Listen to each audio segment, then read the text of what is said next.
your last meeting, a correspondence that I had written to the commission was sent out, was, I guess, circulated concerning the Zoning Board of Appeals. And as you are familiar, back in 2016, the Zoning Board was established via a charter amendment approved by this, I guess, kind of this body, the previous iteration of this body. And you know, it was an attempt to try to address what has been a chronic issue with the current Planning Commission regarding them handling contested case hearings. Just for some familiarity, for those of you that were not with the commission back in the day, under Hawaii Revised Statutes Chapter 91, anytime a matter of due process is handled concerning a decision, a discretionary decision by a governmental body, they have to go through a contested case hearing procedure. Now, this can manifest itself in one of two ways, either via a permissive type of action, like a permitting action, or in other cases, it can come as a consequence of an enforcement action. And what our department, as well as the commission, has been undergoing over the past few years has been this migration towards a more robust enforcement regime, particularly in the relation to things like vacation rentals and the sort. What has happened over the past few years has been this cat and mouse game that vacation rental owners do play with our department as well as our commission, whereby the cost of actually prolonging administrative litigation through Chapter 91 has become actually a cost of business for these guys. You know, for rentals that run about $10,000 a week or $10,000 a day, hiring an attorney at $200, $300, $400 an hour to come up here and gum up our volunteer commission's time has been a problem. We currently have over, you know, close to a couple dozen of these cases that continue to slowly migrate their way through our commission contested case hearing process, and the concern has been the slowness of it, based off of both the commission's docket, the amount of work that the commission is doing, as well as just the games that are being played with administrative litigation. That's where we approached the Charter Commission back in 2015 concerning this discussion of whether or not we can try to split the load with the Planning Commission and try to consolidate the more, I guess, contested case hearing elements of their due process work to another commission that, when you look across the state, Honolulu County, Maui County, as well as Hawaii County also have these zoning boards of appeals. So it was not predicated upon, you know, a new idea. It was actually looked at from a standpoint of what are our other sister counties doing in response to the increase in the amount of administrative litigation before these bodies. So after this amendment was passed, what essentially we proceeded to do was both try to create rules for this commission, draft rules, but also at the same time try to find members to serve on it. And what has become prohibitive is the amount of work that looks like it's going to be required for these potential commissioners to volunteer their time, and what, in conjunction with the county attorney's office, we've been you know, disclosing to potential members is that this could possibly be 20 to 25 hours a week, if that, for this type of volunteer work.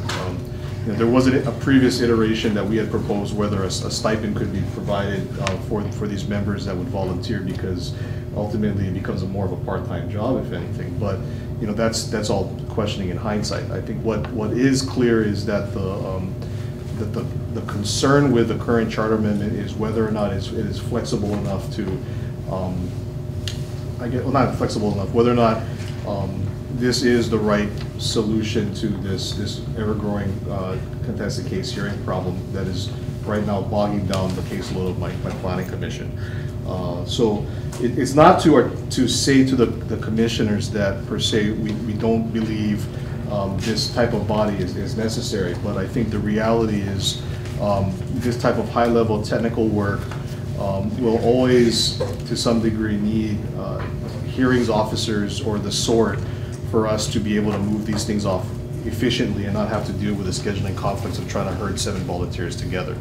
And so what I think is on the table for discussion is whether or not the Zoning Board of Appeals, you know, makes sense to try to lessen the load, or if there's another form of how the Planning Commission can handle this growing caseload. I think one thing that we would like to bring to the table is whether or not the duties could be expanded to essentially provide for the Zoning Board of Appeals to assume the hearings officer appointment and management roles, if that makes sense. But what we're becoming very more, I guess, accepting of is that the work to maintain and keep a consistent enforcement effort at the county level will always have to require an investment in some type of adjudication, and essentially bringing it over to a volunteer board will not provide the level of satisfaction in the efficiency of the process that I think the public is expecting. So that's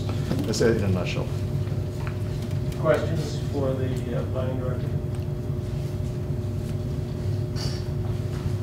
I had one. I mean, you talked about potentially modifying this in some way. Do you have a proposal? I do not at this time. I mean, I think that's where. Do you anticipate having one given a couple of months? I think it's more. We could. Part of the tenor discussion is whether or not the commission in its wisdom would want to explore something like that. I mean, certainly we can propose that, but what I will say is that as it's written right now, we are not able to fill a commission in a timely and sufficient manner. Okay. I mean, my sense is, I'm sorry, go ahead. No, but there is a process that you're using now. Yeah. Because and that process is not something you would propose as an amendment change. It is already essentially provided for both in the rules of the Planning Commission as well as the way that the charter and the statutes are written. It's more an issue of the actual load that the Planning Commission carries. And that's what has been the driver behind our concern.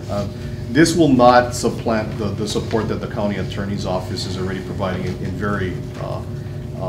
the amount of hours they're already providing for this. I mean, it's not going to lessen their workload. In fact, servicing a second commission will most likely provide them a little bit more of a. The county attorney's here, so he can probably answer any of those questions. But, So in 2015, when this particular charter amendment was put on the ballot, that was in response to a large backlog of appeals in the Planning Commission. So you folks thought that this would be a good venue to respond to that? Or were there other ideas on how to respond with your backlog? I'm trying to get to the source of why did it even come up in 2015? Yeah, the reason why we looked at this route was because, again, from a sister county research and what they do to handle their contested case hearings, they have separate zoning boards of appeals. So, it's a very different specialized type of I guess, institutional understanding on how to process these appeals versus having to handle a permit. One, because they are dealing with property rights.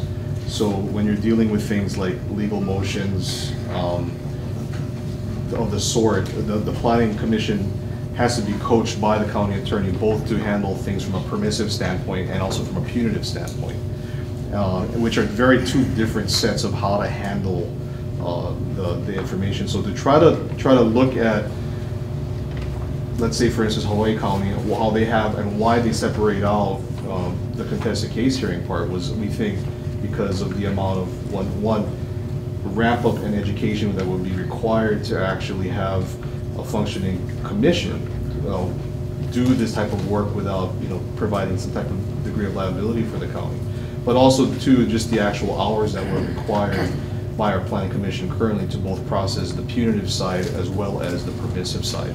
So we are already at the Planning Commission utilizing hearings officers, and the council appropriates monies to support that. But part of what was the driver behind this is that we had also over the past, I would say, 4 to 5 years, accrued close to $1/3 million in hearings officer costs alone just on this work.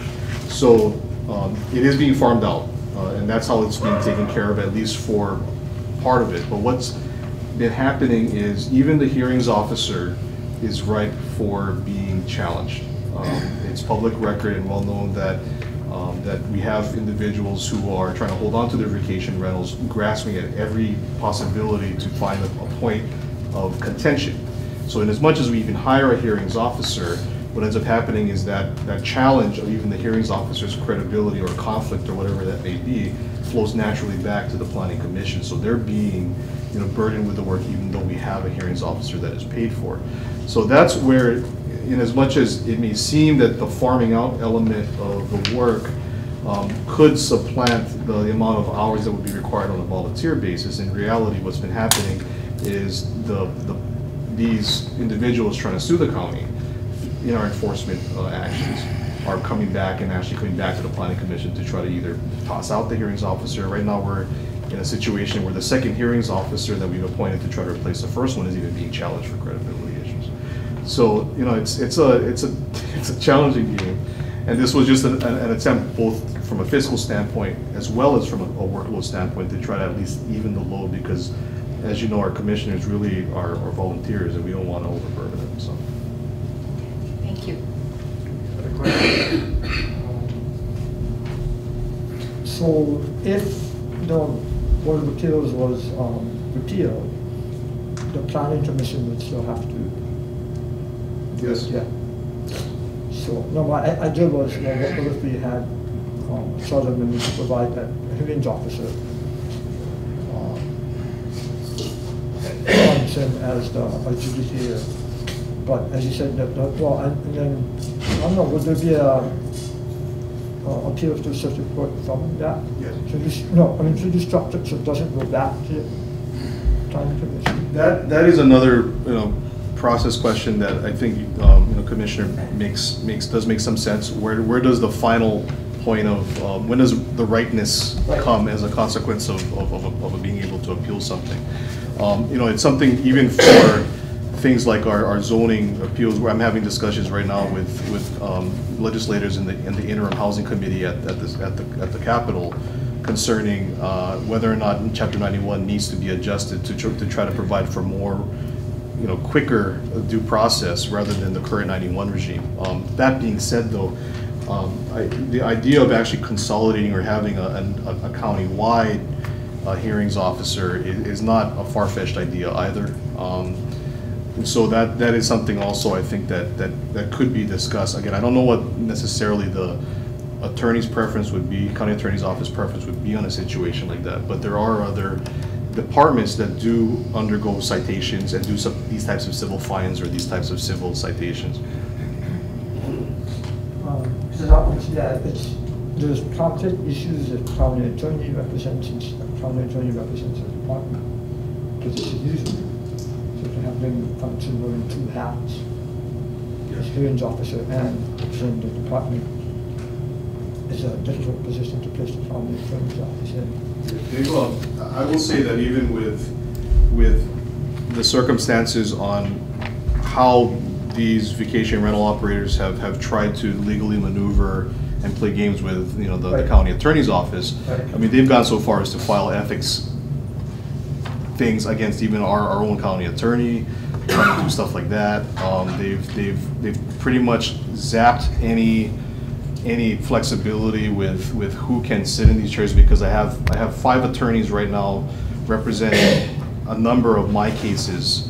And so when you have to essentially create the firewall upstairs, you're only left with a pool of another 5 attorneys to go. You knock off the county attorney, you knock off somebody that's conflicted out, you knock off somebody that could be a witness. You're left with 1 or 2 attorneys to be able to even manage these things. So you know, the attorney's office has done a yeoman's effort trying to essentially facilitate the due process once we issue the citation, but the reality is the administrative litigation process has just been, you know, wrought for this type of game playing.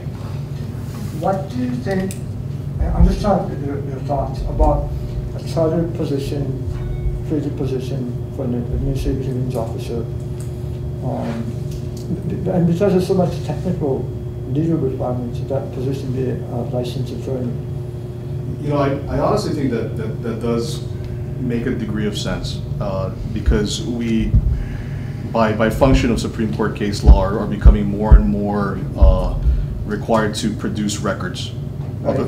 So how the process works and how that record is actually created, you know, even to the point where with our own due process, we're having to develop colloquies for our own commissioners.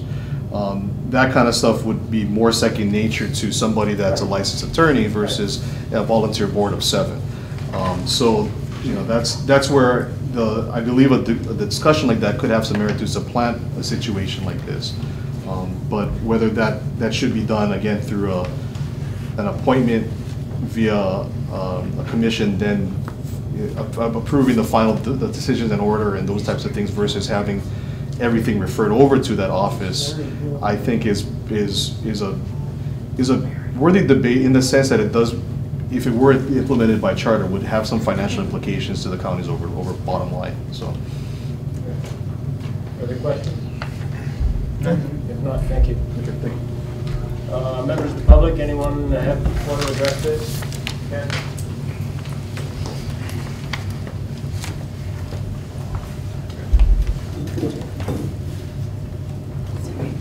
Chair, members of the council, commission, and Ken Taylor. Seems like it was only a few days ago that we were here supporting Mike and his request for the Zoning Board of Appeals. At that time, I was in support of his request, and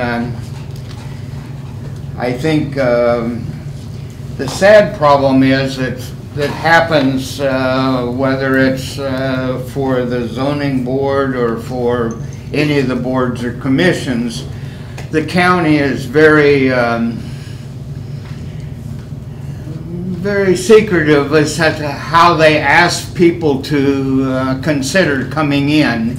Instead of advertising in the papers for 30 days, we got a population of over 70,000 people, and I can't believe that there's not enough people out there to take care of filling these positions on the zoning board, as well as putting applications in for openings on boards and commissions. But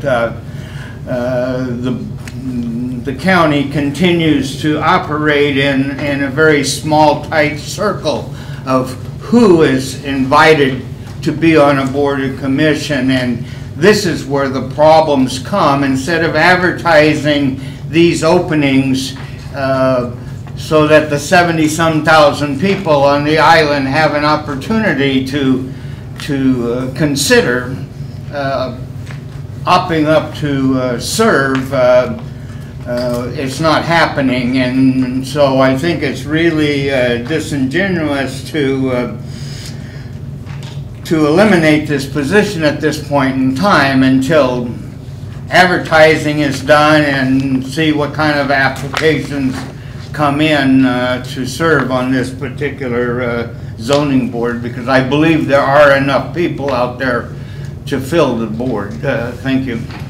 Thank you, sir. Questions for Mr. Taylor? Hearing none. Anyone else on this subject? Green jacket. Aloha. State your name. Janee Marie Taylor. This is a portion of our public testimonies. I'm here representing People's Pono Alliance. And who is People's Pono Alliance? We're a group of, crooked glasses, we're a group of career professionals here on the island, Kauai Kama'ainas, and we're skilled in areas of administration, operations, finance, and beyond. So this is our communication regarding the removal of the Zoning Board of Appeals. Having read the minutes and the charter, this is about more issues than a Zoning Board of Appeals. It appears to be about what cases the Zoning Board hears. It also appears that everything that passes through the Planning Commission that is appealed or could be a cause for damage or complaint would be heard by this board. If this board is done away with, This would put an undue burden on the judicial branch for problems that should be resolved in the executive branch. It is our understanding that in the charter, only one neutral qualified person needs to be found to head up a board, and that person can, with the help of the county, find others to fill the board out to 7 people. So, section 1412 puts too many requirements for the people to fill the board. Now, because this is an appeals board, it is their responsibility to determine why the Planning Commission rejected a proposal and then determine if there is sufficient change in the proposal to warrant a review before a hearing on the matter. If the matter requires a hearing and the changes are sufficient, the matter can be referred back to the Planning Commission. Once the appeals board has made the decision that the changes are not sufficient in a hearing, an appeal to the courts is null and void. However, as many changes as necessary can be submitted prior to the board agreeing to a hearing.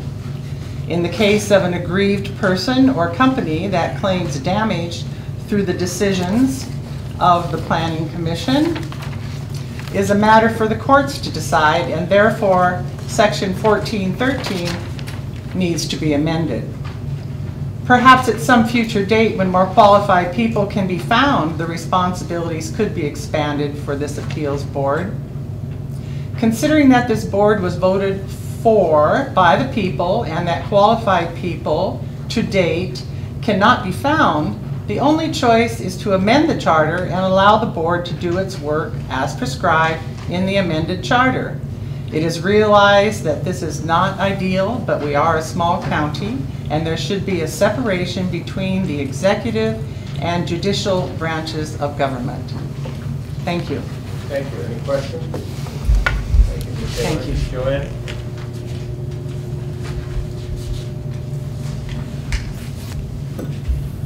Mr. Chairman and members of the Charter Commission, thank you for this opportunity to testify as an individual council member.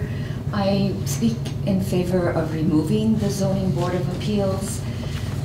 The planning director has said that it is basically adjudicatory in nature.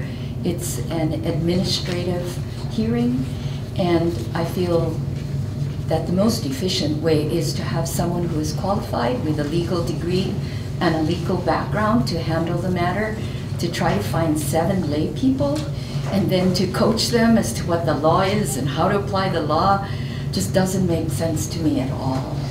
And so I think the process of a hearings officer is really the best way. And I think as we develop a really good enforcement process and an administrative hearings process, and go to court if we need to go thereafter, that would be the best way to handle these gnarly vacation rental appeals. I want to also say that as someone who has been working on a dangerous dogs amendments to our code right now, there are other needs for a hearings officer, and that's worthy of exploration. To think of a full-time paid hearings officer to handle a lot of different kinds of appeals, that would mean a development of a support system and so forth, but might be cheaper than contracting with a hearings officer. That should be explored. I don't have a conclusion to that thought. I just want you to know that I personally, in doing my work, have found the need for a hearings process in an area totally different than vacation rentals and planning. Thank you. Questions for JoAnn? I have one. Councilmember Yukimura,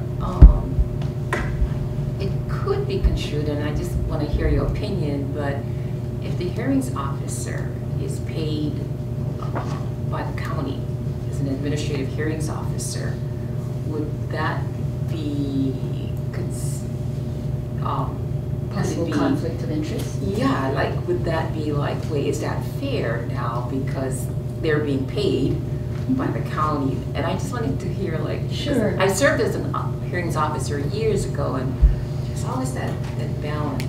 Yeah, you know, we already have ways to separate conflicts of interest. They talk about these Chinese walls within our attorney's office. I think we need to go to the state where they have many hearings officers paid for by the state, and we need to see how that is set up.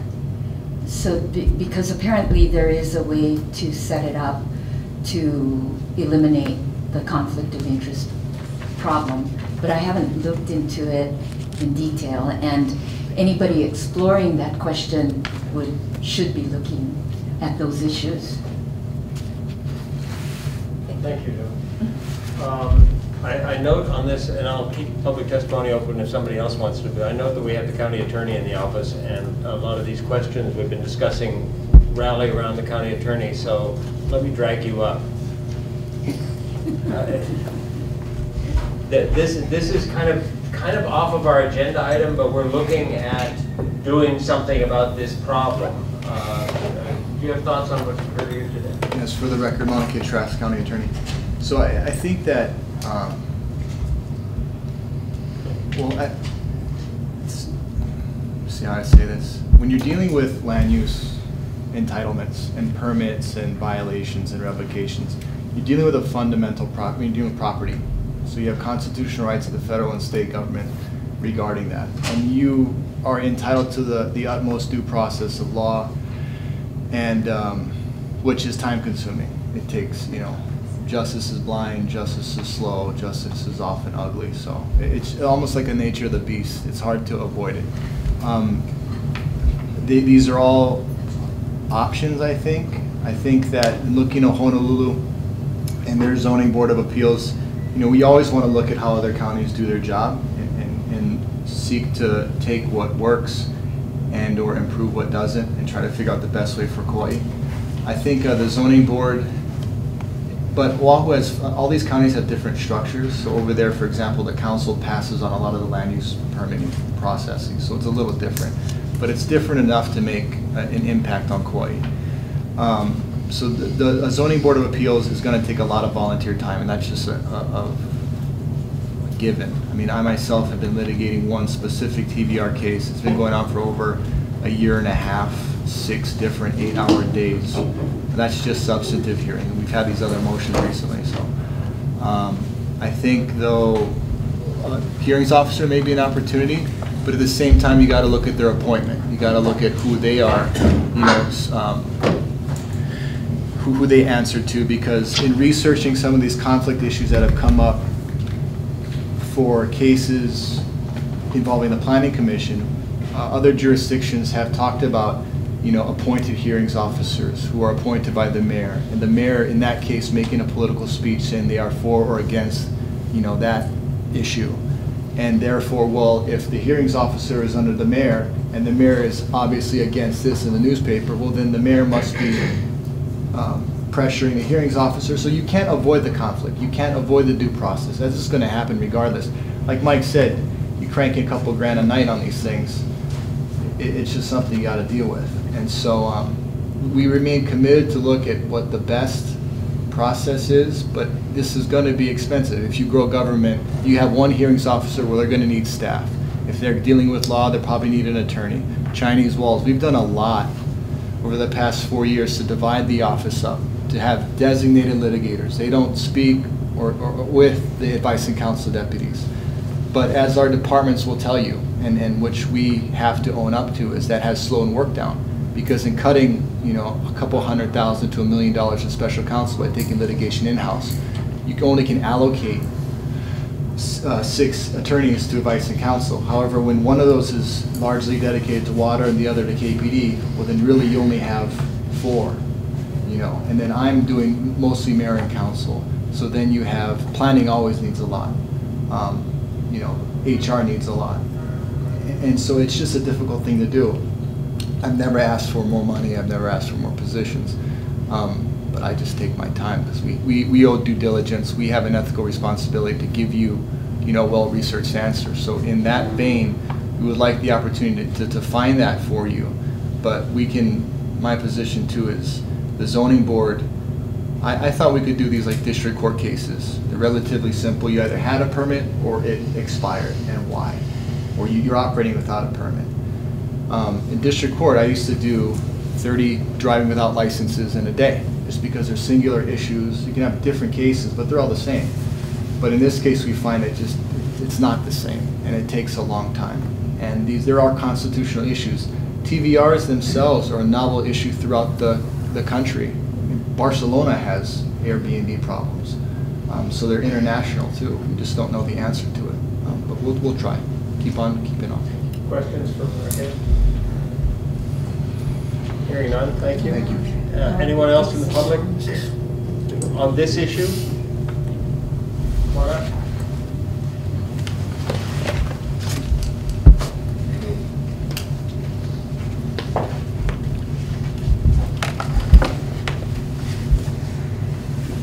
For the record, is the mic on?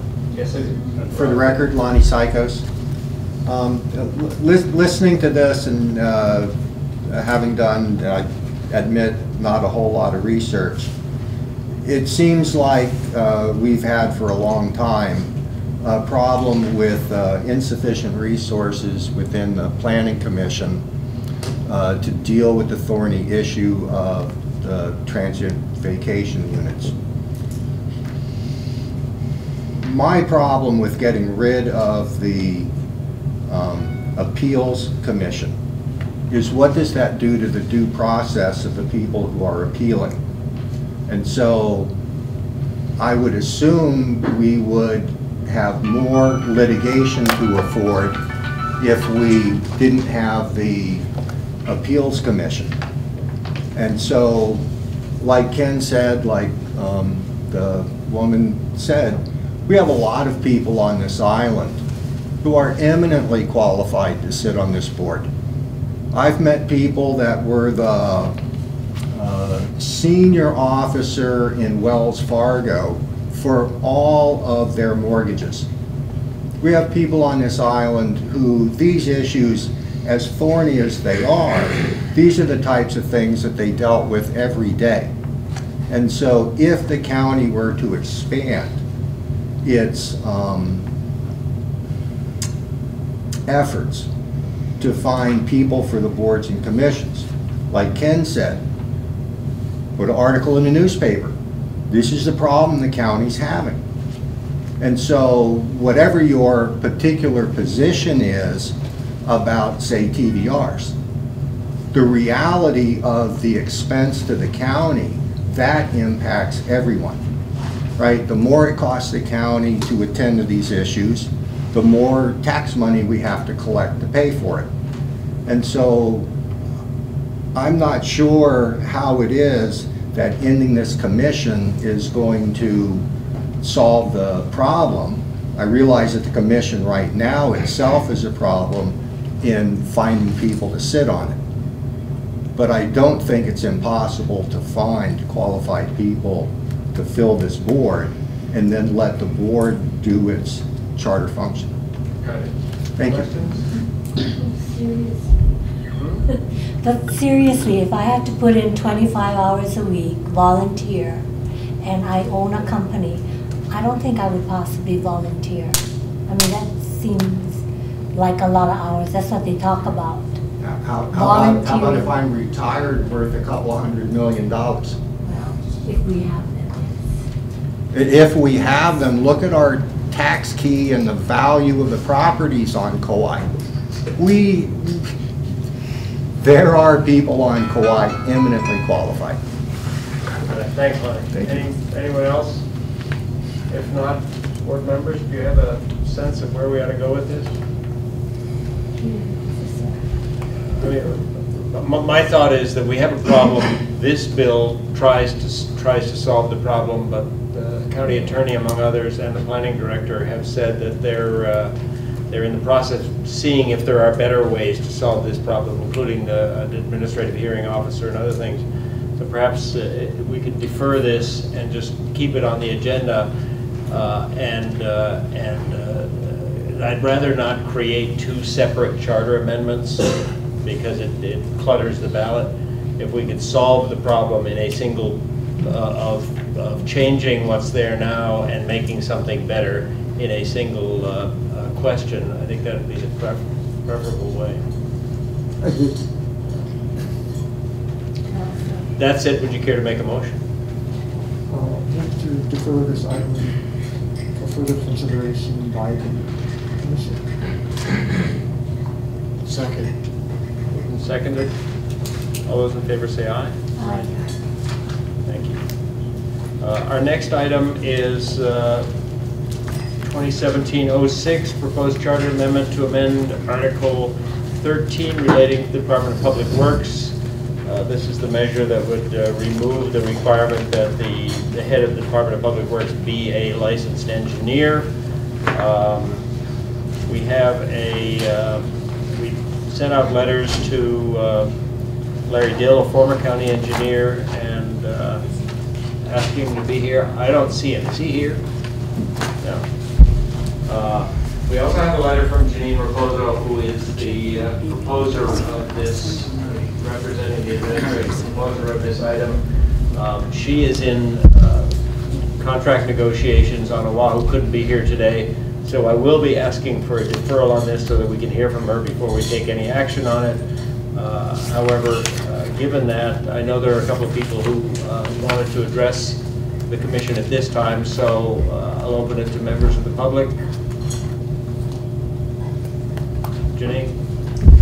Ladies first.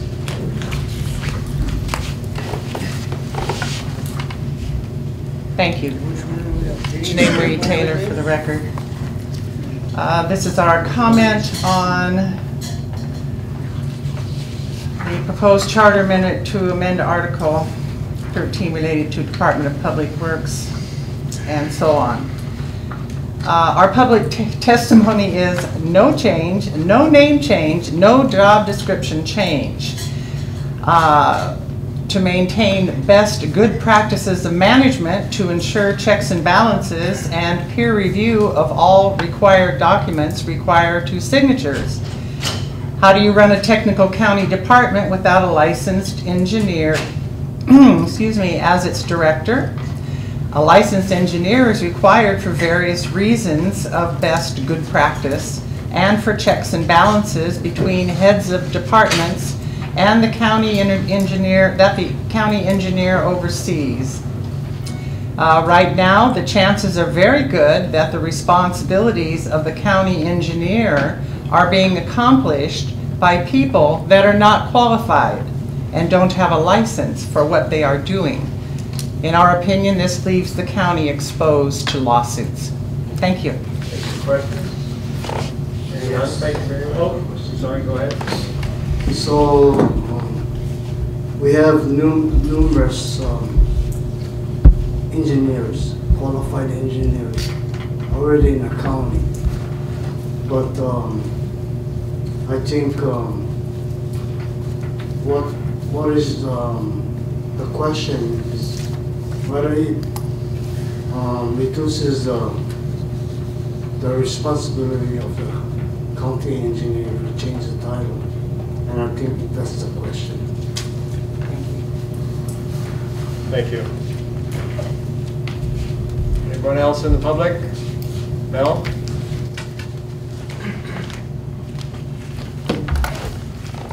Thank you. Mel Rapozo. I don't know if I'm just here as a citizen, I guess, individual council member, but you know, I just want to say I was able to watch this on TV. I think Felicia's, I guess she put it up on the public TV, and I saw the discussion, the last meeting, and I guess I'm concerned. A couple of reasons. Number one is the timing. I'm not sure where this is coming from. I gotta believe it's probably coming from the administration, but the timing. This mayor has 1 year left on his term. And why would you want to change this process with 1 year left on your term when it's not even going to take effect until the next election? So I don't understand the timing. Obviously, I am against it. I think that the county engineer should be a licensed county engineer. Like the county attorney needs to be a licensed attorney, and the police chief needs to be a police officer, and a fire chief needs to be a firefighter. I don't understand there were comments made at the last meeting, oh, we've always had a problem filling this position. Well, I've been in this county since 2002. We've had one difficulty when Mr. Portugal was relieved of his duties. There was a little problem finding a replacement, but that's the only one. And in fact, the same is true today. It's not so much that it almost goes back to the commission positions. How hard are we looking? So when I hear that, oh, we've always had a problem filling that position, that's not true. That's simply not true. We did have an attorney sitting in that acting county engineer position for quite a while. It didn't work out too well. Because that position was designed by charter and by our forefathers to have a licensed engineer. Not, oh, and I heard this too at the last meeting, oh, well, we get engineers in other departments. Well, that's not what the county engineer's job is. Those departments should have a licensed engineer for their respective departments. And they're not going to be passing documents, hey, oh, by the way, today we need you to come up to the office because we get some department engineers documents that need to be signed. We're trying to make this county more efficient, not more inefficient. The efforts to fill this position, that's what I did not hear you guys ask at the last meeting. When Janine was sitting here, no one asked her, how hard did you try? Well, I did ask the question, and I will tell you, they ran an ad for 1 week in the Garden Island between May 8th and 17th of 2016. They ran one ad in May 16th of 2016 in a Star Advertiser. They didn't run it on our NeoGov system, which is the nationwide government job system. They didn't run it in the Pacific Business News or any other publication in the state, or nationally for that matter. They just kept it at the Garden Island, Star Advertiser, and at the County of Kauai website. How hard are we looking? How hard are we looking? We're not looking. And that's where I think lies the problem, is we want to try to find the people that we want to find, and unfortunately they may not be qualified. So we're going to lower the standard of the position so we can find the people that we want, maybe not the most qualified. That bothers me tremendously. I also heard someone say, well, in Maui they do it. Well, you know, and I hate when people say, even at the council, well, you know, in Maui, we're not Maui. We're Kauai. We get different sets of issues. We get different sets of problems. The bigger issue is back in when Mr. Dill retired in 2016, it was right around February, I believe, and we were getting ready for budget sessions. When the budget came up, there was no intent to fill that position by the administration. No attempt. And in fact, the mayor made it very clear on the floor that he was not going to solicit to fill that position because he only had 2 years left on his term. And he didn't think that it would be, you know, that he felt he could do the job with existing personnel. Some council members, myself especially, wrote a memo saying, the charter says you shall. The charter says you will. They came back with a memo saying, hey, okay, we reconsidered, we're going to go out for a solicitation. And the results of that, 1 week in the Garden Island, 1 day in the Star Advertiser, and in our Kauai County website. Never went on. NeoGov is free. And I don't know if you're familiar with NeoGov, but you put that on, that thing is shotgun to every single government agency throughout the country. Somebody is qualified as willing to take that job somewhere in this country. But we didn't look. And then we come here and say, sorry, we get hard time fill the position. Well, if you're only looking in 1 week in the Garden Island and 1 day at the Star Advertiser, it's tough. And you'll hear in the next item with the auditor the efforts we went through to find an auditor at some great expense. So I'm comfortable that we tried hard for the auditor. I'm very unsatisfied with the efforts made by the administration to fill the county engineer. So rather than look at the problem, it's not so much normal people, it's we just didn't look hard enough. And now to come and say, oh, it's very difficult to find. We traditionally, it's always been a problem. That's not true. That's not true, and I take offense to that, because that's not true. Any questions for Councilmember Rapozo? Hearing none, thanks, man. Thank you. Let's see, I had somebody back there. No? There's Dennis. Dennis? Dennis? Good afternoon. I'm Dennis Esaki, for the record. I'm against the proposed charter amendment removing the professional engineer's license requirement for the county engineer's position. I am not against any person or persons who this may affect, and I'm not against you or any one of you sitting up there. Others who deal with the Although we have a history. Oh, yeah. Others who deal with the engineering department agree with me, but are afraid to testify today due to possible retaliation. I've already been asked why I'm against the county engineer. Again, I'm not against anyone. I believe we have had intelligent persons in the position in the past and future and present. Contrary to what is regularly being thrown around, salary is not the only factor, nor is it the key factor. If this is the case, we would still not have any good persons in the department. We already have a mayor and managing director who do not require a license. This would put another layer without a license. I believe that engineering test and passing grade is 70%. You should look at the duties and responsibilities, which include design, construction, and maintenance. The position with the proposed change will may become a political one, like the state, whose heads are appointed by virtue of political payoff and not qualification. In my opinion, the proposed change will be a disservice to the residents and taxpayers of Kauai. Thank you. Questions? Hearing none, thank you. JoAnn and then Ken.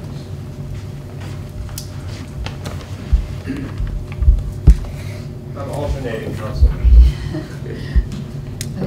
Chair Tim Bruggen-Cowden, members of the Commission. I'm JoAnn Yukimura, again speaking as an individual council member, but also as someone who has been mayor.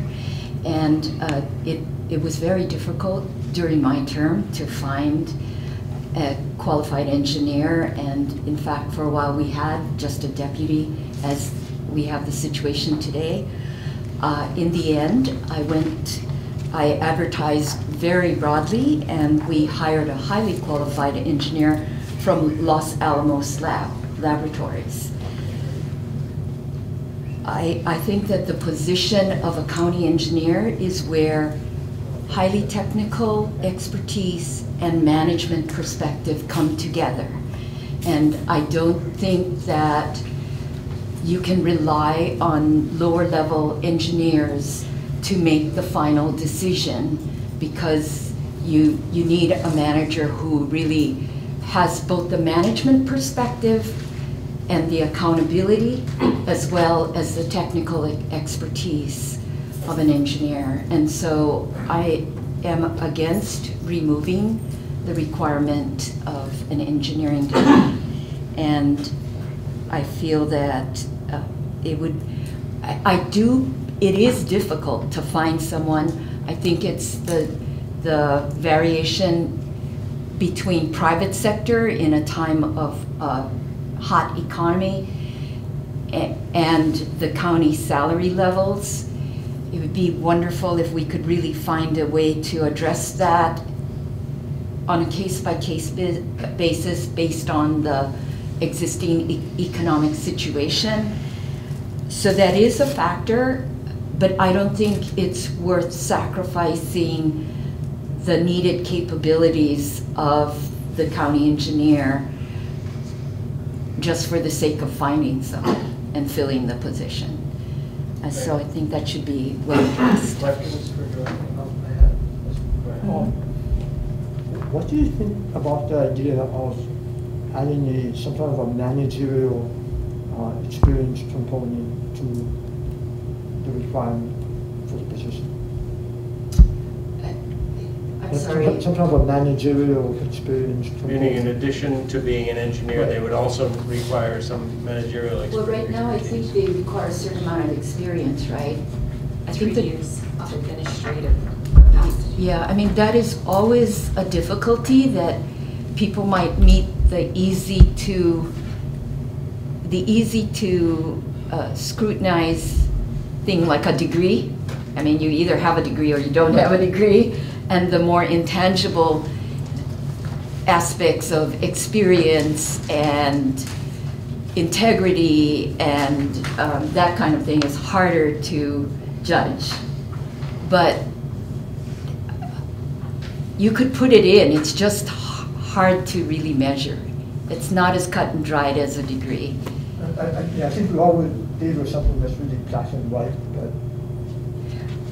You know, I would actually prefer for executive searches. Oh, I want to say that I'm very proud of the council using this executive search firm to try finding a county auditor, which has been a very difficult position to fill as well. And I feel that may be a good way to find, to fill a hard to fill position. Because this firm doesn't just stick with the applications that come in. They actually go and seek out people who are highly regarded, highly qualified, and they recruit. I don't want to cut you off, but that's beyond the capacity of this commission, and we have a lot of people waiting. So. All right, thank you. Thanks. Anyone else? Ken, and I'll make note that the former county engineer has entered the room, and I'll call him up next. Commission, Ken Taylor. I'm opposed to this change for a number of reasons. The Public Works Department is the largest department in the county government that covers many different aspects of endeavors, and if you keep lowering the bar, you can succeed at lowering the bar and maybe hiring a manager. But what happens to the overall picture?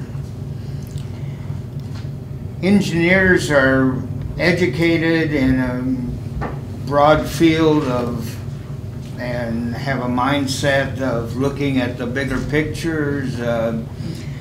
Yes, it's difficult to hire one, but again, I don't think that we go out and really advertise as well as we should to fill these positions. I think that right now we have a capable acting Public Works Director, but that doesn't mean that when he retires that we'll even be able to find somebody to replace him. So will we come back again and lower the bar some more? I don't think that's a good idea. We should be looking to move forward, not backwards. And that's what this is doing. It's going backwards. Leave of the county manager, county engineer in place, and there's no reason why if we have to have in the future an acting county manager, public works manager, so be it. But if one day somebody shows up, look at what happened a few years ago when Larry showed up. It was a great step forward for this county to have an engineer that had the knowledge and the ability to move things forward, and I think that's where we should leave it. Thank you. Questions for Ken? John? Larry Dill? It's a nice segue right there. A little love fest going on here.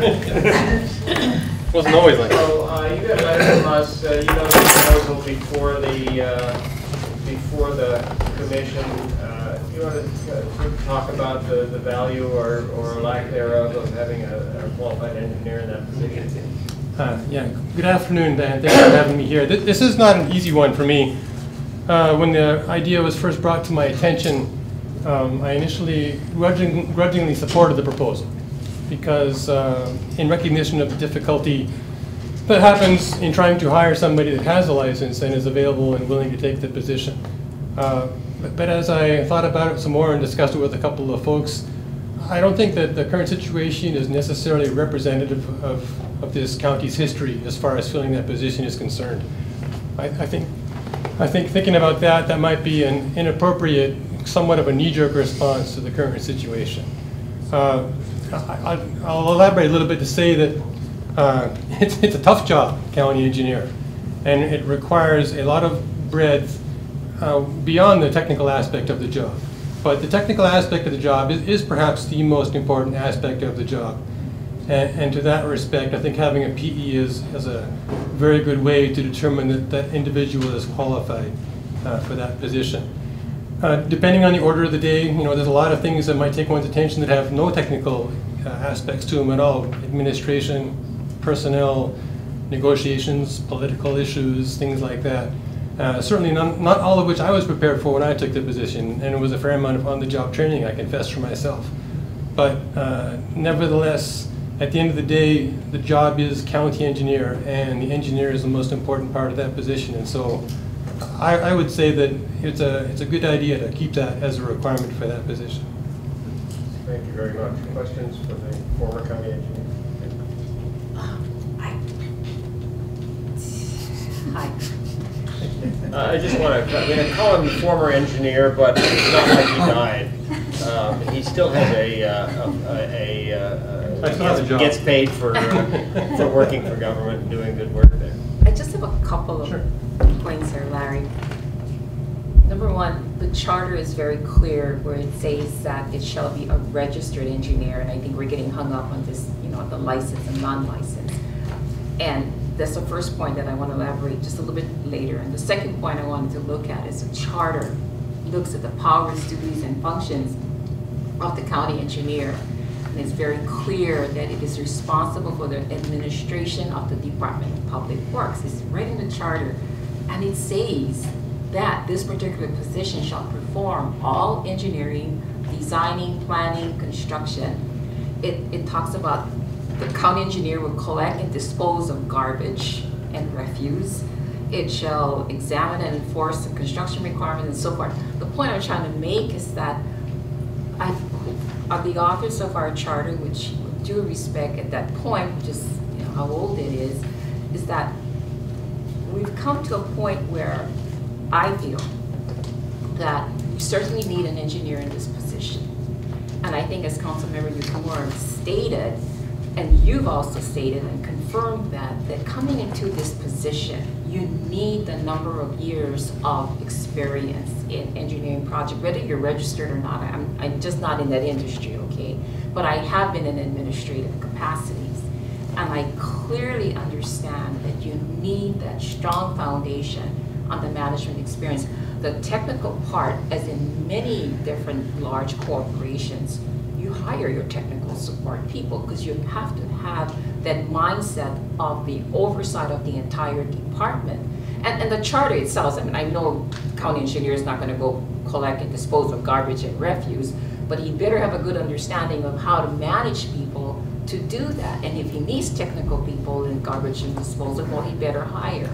So my point being is that would it be something, and the charter would have to be amended, of course, is because there is one word in there that says registered engineer. It doesn't, I don't know whether at that time registered meant licensed, or I don't know. I don't know the industry enough to comment on that.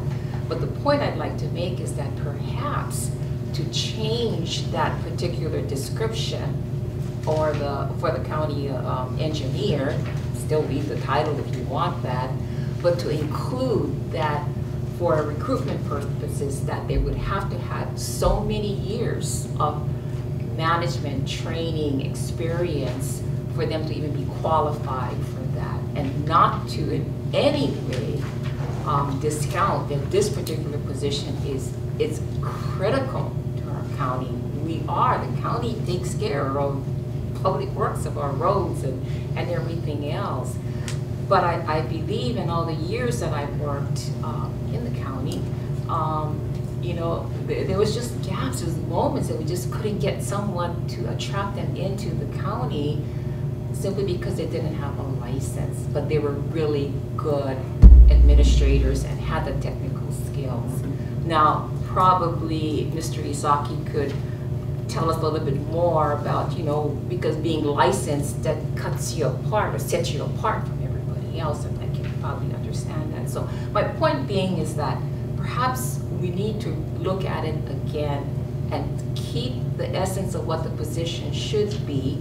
And again, with the whole corporate or overall view is that you do hire technical people to help you to make those critical decisions. So I did come out very early on to support the fact to change it, but in no way to downgrade it in any way. I'm just looking at the real details of this particular position that may need to be reviewed again. So that's my comment, Chair. Okay. Was there a question in there for? No, I just kind of want to make that Okay. statement for Larry, and I was hoping that he may comment on the fact that, you know, with the years, and you had like, what, 20 years of administrative experience before coming into the county? Approximately, yes. Yeah. And from a big corporation on our island, and so he came in highly, you know, qualified and respected, and I think that's what I'm saying, is that experience that he gave to the county. Did you want to respond to that? Just a comment, I guess. I certainly appreciate what you're saying, and if anything, rather than removing the requirement to hold a professional engineer's license, a consideration would be to add to that, to show that you've qualified by some certification. I believe that there are, I forget the technical term for it, but there's a qualification that you gain in public administration to show that you have some experience and knowledge and understanding of that realm. So that would actually be in addition to the current requirement of having a PE license in order to qualify. I'm not recommending that, recognizing, and I certainly recognize there are challenges in finding the right person, but if anything, that would be something to add to the position rather than take away from the position. I would hate to do anything that even apparently seems to lowers the bar for this position, because we need to keep the bar where it is, if not raise it to a higher level, to make sure that we get the right people in this position. Thank you. Other questions? Hearing none, thanks for coming. Hope the roads are okay. Anyone else? Hold on, Lonnie. Let's try and be concise, because we've still got the vast majority of our agenda ahead of us. For the record, Lonnie Psychos, I'll be really concise. No, we need a licensed engineer. The arguments against having a licensed engineer don't make any sense. I won't read my litany of the last 14 years of attending meetings and all the money we have wasted doing things inappropriately and not accomplishing what we've tried to do. Look at the surface of our roads. So we need a licensed engineer. Thank you. Thank you. Questions? Anyone else? Go ahead. Thank you, Jan. For the record, Glenn Mickens. When Larry came aboard, I had a lot of conversations and emails with him, and I thought he did an outstanding job of kind of turning things around. I've been after this road situation, how they were paid for 20 years, and they weren't getting done right. When Larry came on, he changed. I'm not sure that it had to have an engineer behind it, but you hired the right person. More than having that name engineer, I think it has to be the person you're going after. Anybody can go to school, learn stuff out of a book, and come and not be qualified to do the job. It's on the experience to do it. So I would say that, you know, with looking for an engineer, it may be hard, as Mel's pointing out, but I think it's possible. But again, more than that, I think you should definitely naturally go after the qualified people, not just because he's got a title after his name. And it would be interesting, and Larry probably can't divulge this, but why he left here would be relevant to you people. It would be relevant to the public too, because he was doing the job for us. And you know, it may be personal, he may not be able to come up here. I think I have a idea of what he left to go over the other place for. I think you pointed it out. The description of the job is so encompassing, more than just what I think Larry's doing now over at the state. I think it's less. And you know, then maybe again, you're gonna have to come up with a lot more money to find an engineer that's gonna come in and wanna do it. But again, I think Larry can answer that, but he may not want to. Thank you. Thank you. Anyone else? Dennis, did you want another shot? I'm not in the habit of giving other shots, but I'll give you one. Thank you.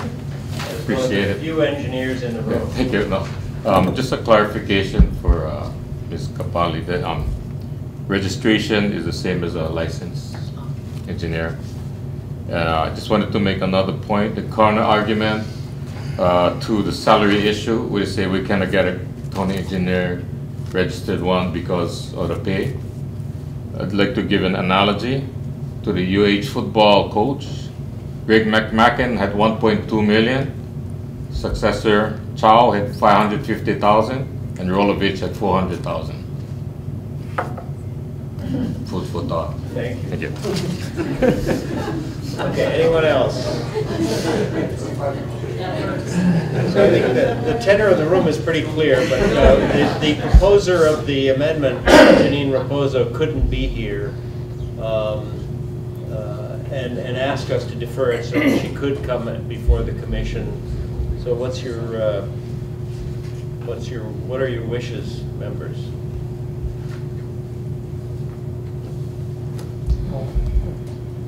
Defer the matter until this proposal comes back.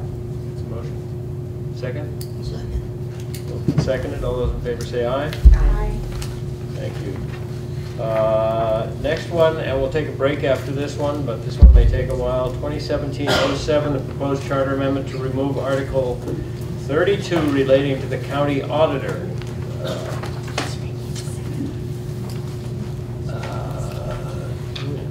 Is there anybody here from the administration who wants to talk about that? If not, I will, because I know he's here for this reason, call up first the chairman of the county council.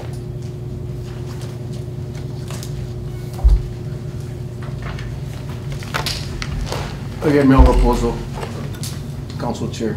Is the administration proposing this one as well? No. Oh, it came from a member of our panel. Sorry. No problem. Misleading. I'm just here. You guys asked for us to be here today, and I'm here and have prepared some comments. I'm not going to read this because I know what it's like to be on that side of the table. But I did want to highlight, and I think everyone knows the history of the auditor. When we lost our auditor, we chose to go on a process. This may have come out wrong, but you know, when we were looking for our county clerk with the untimely passing of Peter, you know, one of the accomplishments that I'm very proud of is that we, as the chair, I suggested that we do a process for the county clerk. And we did, and it was a thorough process. Unlike any other political process in the past, we were determined to find the most qualified person. And we went through the process, we advertised, we brought down the number to a manageable number. We had interviews. All the council members at the time participated. There were writing tests, there were, I believe, computer tests, and Ricky's nodding his head yes because Ricky was one of the applicants. And everyone had assumed that this council would have just appointed Ricky because it just made sense. But the council believed that, no, we're going to do it with a process that was fair. And believe it or not, Ricky scored the highest on the test. That was a joke, but Ricky did score the highest and he was appointed as the clerk. When the auditor's position opened up, we did the same thing. We all agreed that we were going to go through that process. Rather than the chair go find 3 other votes to find somebody that the chair wants. No, we wanted to go through a process, and we did. And we went through a process that was very exhausting and unlike what the prior item went through. So I will tell you that we spent so far about $16,000. We advertised in the Garden Island, we advertised in a Star Advertiser, we advertised in a Pacific Business News, we advertised on NeoGov, we advertised on national, web-based national publications. That generated 35 names of people which 28 met the minimum qualifications. We went through the grueling process of going through each one of these and ended up with 2 job offers, and both of them did not accept. One was ready to start and her husband got a job. She was from Seattle. And again, I'll reiterate, if we had focused our energies 1 week in Garden Island, we wouldn't have found 35 names, 28 qualified people and 2 job offers. So at the end of the day, we didn't have anyone. So there was talk amongst the council, and I'm sure others will come up and testify that, you know, maybe we should just do the charter amendment that was going to eliminate this position, because it seemed like it just wasn't able, we won't be able to fill it. But it, again, as Councilmember Yukimura said, we chose to go on with an executive headhunting firm, executive search firm, which is from right out of Honolulu. They're experienced in this process. And the council agreed that we would give this one more last shot. And if this one did not work, and I'll let the others talk about the cost of the auditor's office and all that, because I think it is very costly, and it's a decision we're all going to make whether or not we keep it. But I think as far as the timing of it, I would ask that we at least go through this process since we've already started it, and we anticipate having an auditor in place by April 15th of 2018, if we find somebody. But this process, deadline for the resume submissions is actually January of 18, so it's in process right now. The firm themselves have said it's very difficult to find an auditor, but we're going to try. So I believe the council's plan, and I think we may have voted on it, was that if we could not find someone with this process, then we would actually introduce a resolution to do the charter amendment. If we did find someone, obviously, we wouldn't. But, you know, the cost of this office is as it was, the way it was set up, was very costly. Over $1 million to run that office. And the question is that something we want to do? In the interview process from auditors, auditor applicants, I don't necessarily believe that we would have to spend that much. If we had an auditor that was qualified and certified and knew how to run an auditor's office, I think that we could get that office in place with much less money. Because you didn't need a secretary and a clerk and a this and a chief auditor and a legal auditor and all of these people. You need the auditor, you need probably a staff auditor and or a field auditor, and you need a secretary and possibly a clerk. And you could get by with much less than $1.5 million a year. So all of those decisions have to be made. I just want to make sure that this body understands what that office should be doing. I think everybody wants an independent audit function. I do. I'd much rather have an independent audit function than the council determining who we're going to audit. But we got to make that decision on the cost. But the first thing is we got to find someone qualified.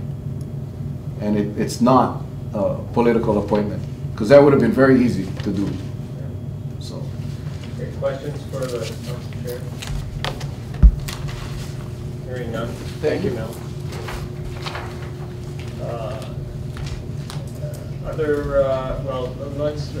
We asked the county council to be here, so I'm going to run through the county council members. Other members of the council who, Errol?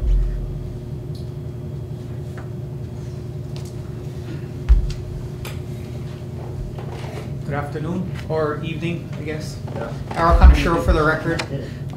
Again, yeah, I came here and I'm not going to repeat everything that Council Chair has said. We went through an extensive process, and the whole time I've been on council, we've been looking for an auditor.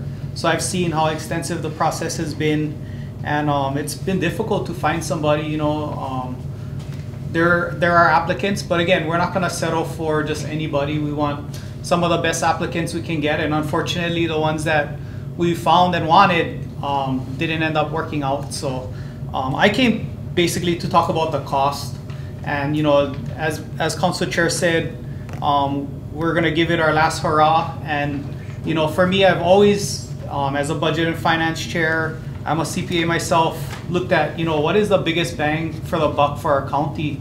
And if I look through our budget and past history of the auditor's office, it's costed roughly $1 million, maybe a little less, being that we have probably our CAFRA number in here, which is about $200,000. So the question becomes, are we able to do this cheaper by just contracting out audits? We've done it before.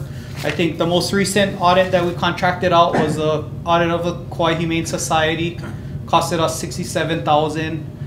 We also audited county payroll system, costed $75,000. So, the question does become not only are we able to find a qualified candidate, but is the cost worth it to budget and pay for an auditor's office when our other option is to contract out performance audits, which cost in the range of maybe $100,000. And so I just wanted to bring that to light. It's not like if we get rid of an auditor or can't find an auditor, we don't have an option. The option is always there to contract out audit work. And roughly it's been running in the $100,000 range. So if you look at it, rather than having an auditor's office, we could probably do 4 or 5 audits a year, every year, for the same amount of money or less. And it's just a matter of getting the biggest bang for your buck. And so I just wanted to bring to light the cost numbers, the cost of what it's costed to have or to run an auditor's office. Thank you. Questions? A question, and I don't know if you can speak to it, but what were the results of the audit? Were you pleased as a council with the results of whatever audits you put out there, or? I think, me personally, I've been pleased with the results of the audits that have come out. I think I've seen a combination of them. I've seen some audits that they did in-house, and I've seen audits that we've contracted out, and I've been pleased with both. I mean, the contracted out ones are done by professional accounting firms. The ones that we did in-house, I was happy with those too. A comment. Councilmember Kanashiro, in this internal auditing, actually what we're trying to basically do for the county is to look at our risk management countywide, right? And then every department in the county has to have day-to-day risk management, is my understanding. And I believe each of our departments in a county has some sort of responsibility for that. And then you have the compliance issues, and then you have the audit that comes in to assure the governing bodies that, yes, we are looking at everything, looking at our liabilities and our risk management. Now, this is the first time that we have had an internal auditor, right? Prior to this, the history of the county has always been contracted out, and whether it's performance, financial, whatever. Would you have a sense of why we went this way to an internal auditor? Oh, yeah, I probably couldn't answer that. I don't know if I was even on island when that vote came about at the time, so I'm not sure. Yeah, I don't want to speculate on why we went from contracting out to getting internal auditors. Maybe it's a question for Chair Rapozo on, why did this come about? I mean, are we lacking and it got placed in the council services or something? It seemed rather odd to me, but I just thought somebody had some issue that can enlighten us on why are we going, why did we go this way? There must be something that was having to be fixed. So why fix something that's not broken? Something must have been broken, I guess. Yeah, I know other counties, I think Oahu has internal auditors. I'm not sure about the other islands. But yeah, again, I don't want to speculate on why that came up at the time, because I don't think I may not have been on island, or I wasn't familiar with it at that time. Thank you. That's it. Just wanted to know. Actually, I had the exact same question Janee had, so I was wondering if it's possible to ask the council chair to come back up if she has any information for us. Council Chair, thanks, Errol. Thank you. Do you know, were you around paying attention at the time the auditor ended up on the ballot? I can give you my brief. I'd rather have facts if you have. Well, I mean, it's factual. I mean, you know, there was a time back in 2002, I mean, I had requested a bunch of audits. Ricky's well aware of this. I mean, you know, I had proposed many audits as a council member. And I think none of them passed. I could never get the votes for them. And Councilmember Fafaro at the time came up with this. I think, you know, it was a way that we could alleviate the council members from asking for audits and just create this department. And he was successful in getting the votes for the charter amendment, and that's how it became on the ballot. You know, it was just the council, we could not secure the votes to get an audit done here. And this was one way of basically taking the pressure off of council members for passing audits on the county's departments and putting it in an independent office, the county auditor, county auditor's office. That is what I believe occurred, and this brings up a really important. It's like a byproduct of the charter being used to create positions. You know, I heard earlier there was some mention about, hey, let's do a charter amendment to create this hearings officer. The charter is not designed for that.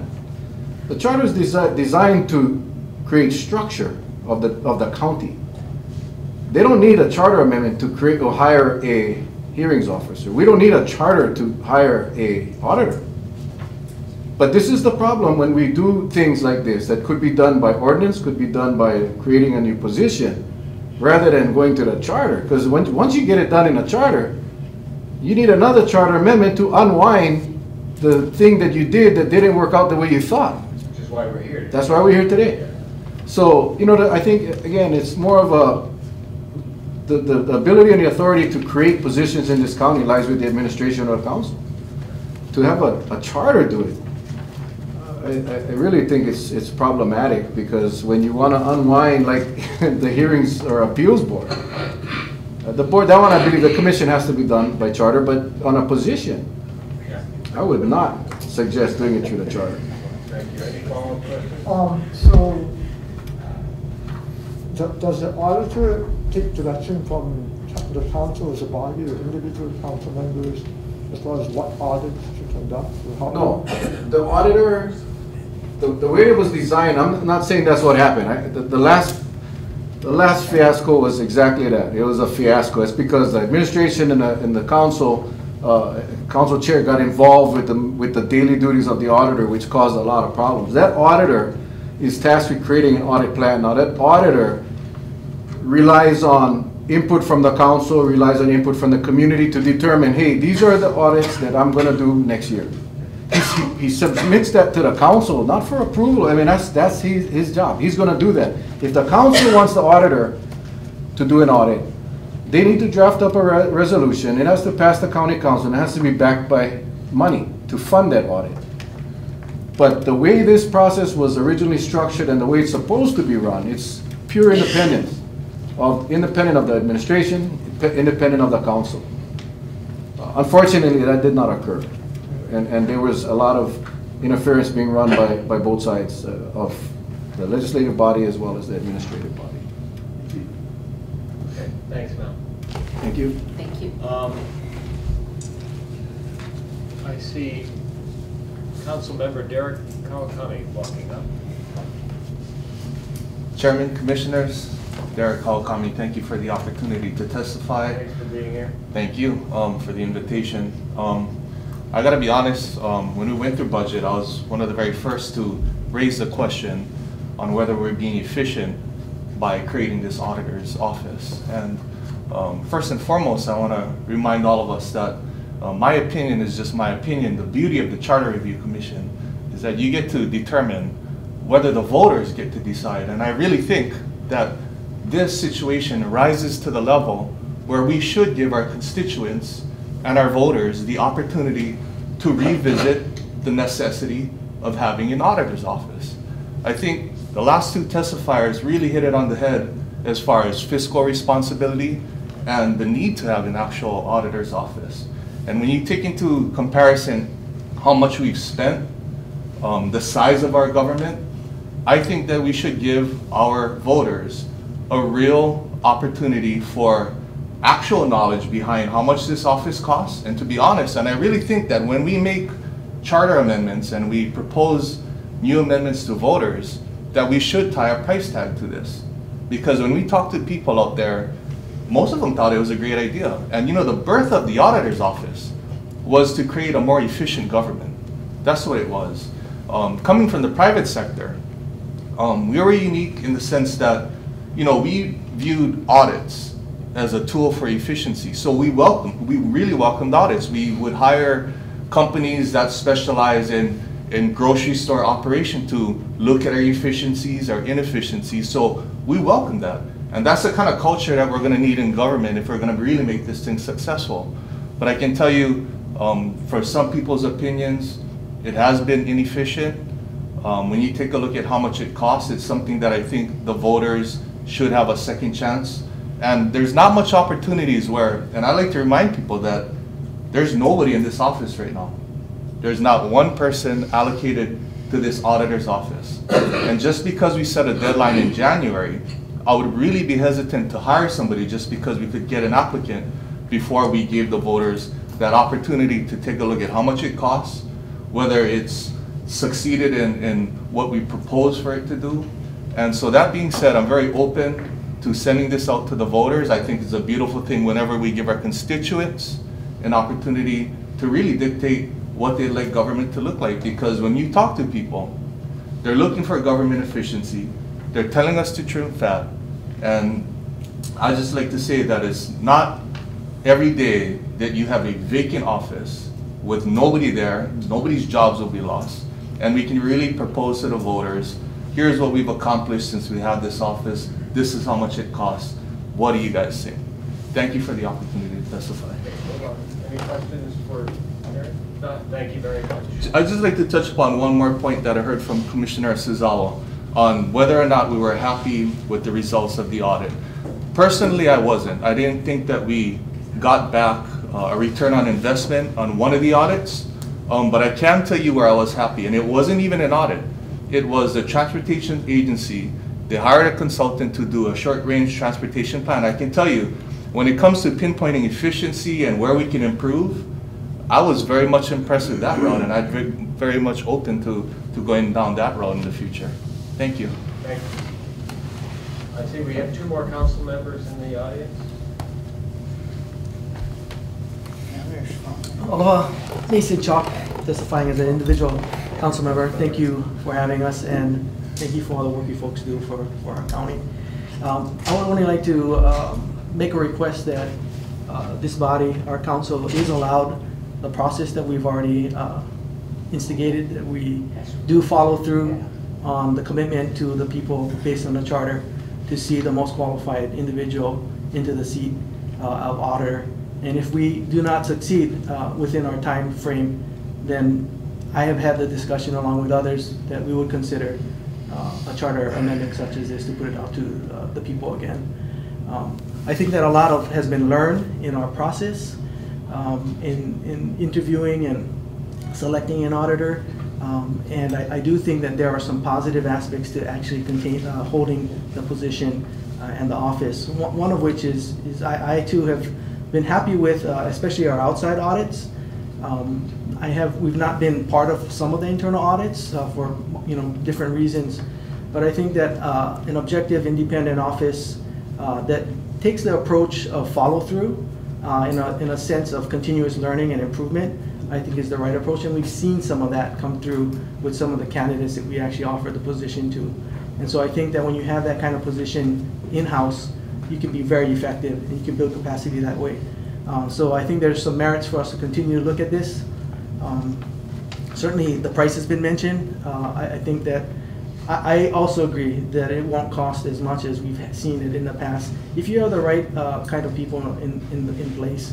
And so a lot of what we folks have been talking about is, how do we get the right person? And as you can tell by even our Department of Public Works, it's a hard thing to accomplish. I don't know if I would compromise at this point, seeing the quality of people that have come through. But I think that the community does deserve this last effort from this council, And I think the executive search may provide that opportunity. Thank you. Questions? I kind of have a question. So I believe our Boards and Commissions office said that to do a charter amendment, we have to have everything ready by June, I think, of 2018. So looking at your schedule, if all goes well, you're looking at probably March or April of next year I think we to let your process targeted April. go through and then possibly so. And Okay. you know, it's a conversation that we're having in the council. So Okay. I mean, maybe we can have more updates as the process continues and moves forward in January. But you know, not only hiring, I think is also putting together their team, their budget, what it's going to look like. You know, if we move down that far down the road. Other questions? Okay, thank you. Right, it does occur to me that that if this commission were to pass this proposal, which I don't think is at all certain, it would confound the council's ability to find an auditor. You know, if they knew that within 4 or 5 months their job was going to be on the line for a public vote. But having said that, there are no other questions. Thank you. Thank you, Councilman Chalk. Councilwoman Yukimura. Thank you for providing us with extensive reading material, which I know I and a number of my members have spent some time with. Well, thank you very much for taking the time to read the information. So I'm JoAnn Yukimura, speaking again as an individual council member. I too would like to see this exhaustive process, which is not over, come to completion, because it is really the first time that the county council has, as the chair has said, embarked on such a professional process, and I am proud of the council for doing it. But when we dollar funded the county auditor position in the last budget, I thought too that we were sort of cutting our legs off before we finished the job, because in speaking to the candidates who came before us, indeed those to whom we actually offered a job, they had researched the budget. You know, they're very professional. If they're applying for the job, they wanted to know what resources they would have, what the climate was for an independent audit, and so we have to be sensitive to the fact that we could be influencing this process that I feel we should complete before we make any decisions. I am actually in favor of the independent internal auditor. I think many corporations, private and public, have moved to this because the environment is so fraught with risks, as Commissioner Kapali mentioned, and in the county we are no less vulnerable. The lawsuits that we have had to handle, whether in solid waste or in planning or elsewhere, and for personnel issues, are very telling in terms of the need for good risk management. And the picture that was presented to us by a very professional internal auditor whom we offered the job to was really tantalizing, because she talked to us about an auditing process that was designed to help the county department heads, not this gotcha type of thing that wanted to shame people or make people look bad, but that actually wanted to help the departments reach their objectives. And we can see how we keep going over and over, whether it's affordable housing or transportation or homelessness or drug use, we have the problem over and over. We're not really solving our problems, and government that is effective is really what the people want to see. So I do believe the costs were partly because we did not have the kind of auditor we needed, And with the kind of auditor that we had offered the job to, you would see a more streamlined office, one that was really knew how to walk the line in becoming helpful, and you would have the continuity that you don't have with just these case-by-case audits. And so there's, I think besides maybe the cost, we have to look at the savings that would come from an effective internal auditor. And I don't believe you can have an independent auditor without having that defined in the charter, because this need for independence is so critical. You can't have it as a regular position in the county under the supervision of some department head. It has to be really carefully crafted, and I think it can't change in budget or structure based on a bill that can be amended and amended easily. It has to be a charter amendment that's well thought out. So at minimum, I think we should wait until the council's process of recruitment is completed, and I hope that it could be done without any indication of threatening that office and position. But even beyond that, I think if you look at why our offers were not accepted, it's very interesting to look at, and maybe that has some also answers into how we structure the office. Any questions? Thank you. Questions? Hearing none, thank you, JoAnn. Thank you. Janee, you had your hand up before anybody else. I will encourage you, in the interest of time, we all have your email, we have so you don't have to read it. If you could just summarize your position, that would be useful. Oh, this is worth a read. And it's short. Janee Marie Taylor, speaking on behalf of People's Pono Alliance. Our public testimony states no change. Doing away with this section or the auditor, CPA to head a department and relying on a CPA firm is reckless and opens up the possibility of fraud and misappropriation of funds. Is the county council asking for removal of this article regarding the auditor, and why? Has the council been consulted? Obviously, yes. Do we have a county department how do we have a county department without a director? The issue is not so much about a county auditor as it is about the auditor being certified as a CPA. The legislature requires an outside CPA audit every 2 years. However, an internal audit is conducted every year in 6 months for most agencies. This requires a CPA and department. These responsibilities should not be placed on the county clerk, which is part of the judicial branch, and not the executive branch of government. There should be a separation of power and responsibility. Also, it is a mandate for separation of power and responsibility.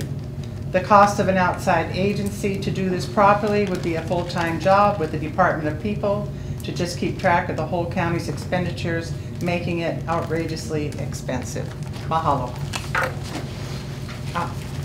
Questions? I have just one correction. Yes, thank you. The county clerk's office is not judicial, it's legislative. Could you repeat that, please? The county council office is the legislative branch, not the judicial branch. Thank you. Or county clerk's office. Thank you. Okay, thank you. Anyone else in the public want to address this? Dr. Mickens.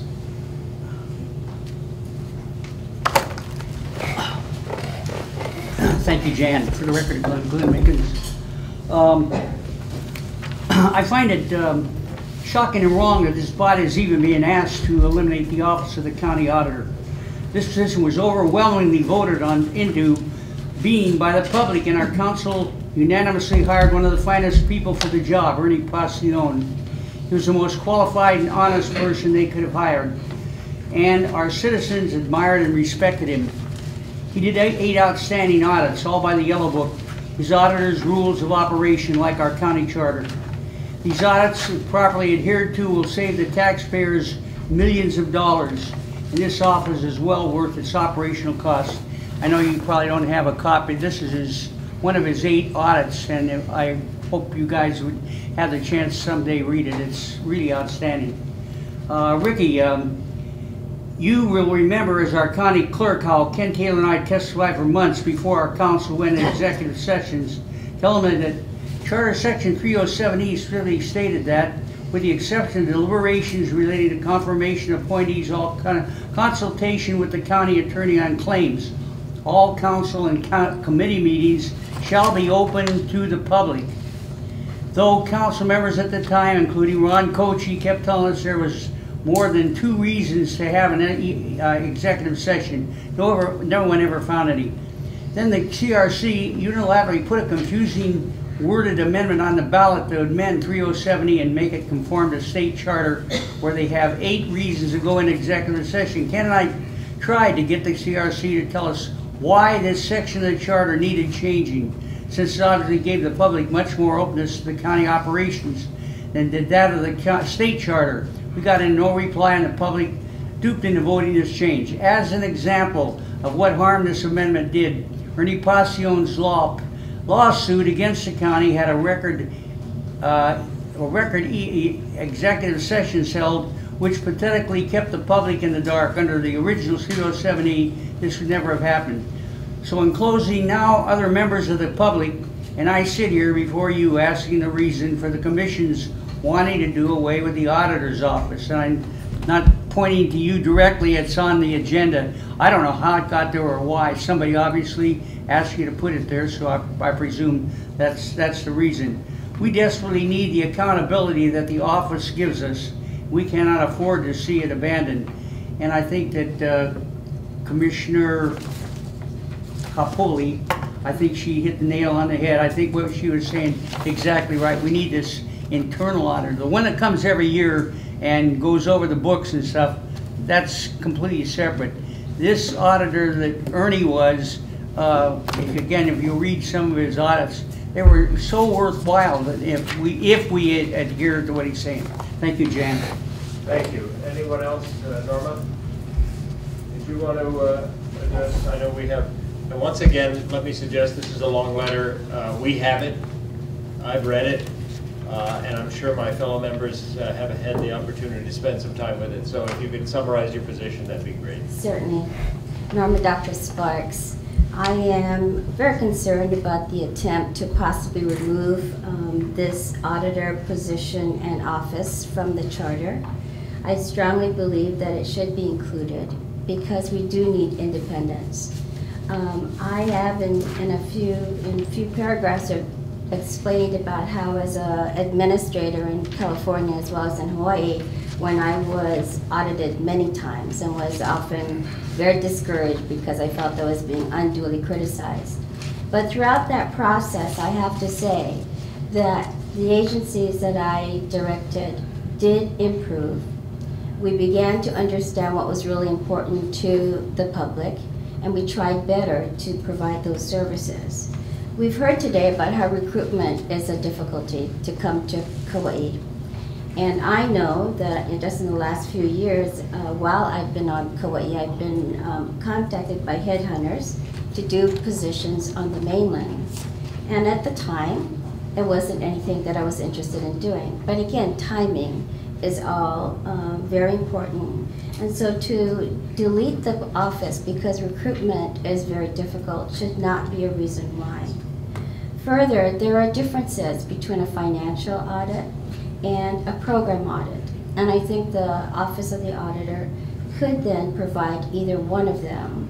Having reviewed a number of state contracts as a Deputy Attorney General, I do know that if the contracts for an audit are not tight or that they do not identify exactly what we wanted to find, that the private auditors often did a good job, but actually did not find anything that was really important or helpful to us. So I do think that because the people of Kauai wanted this auditor office, that we should continue it.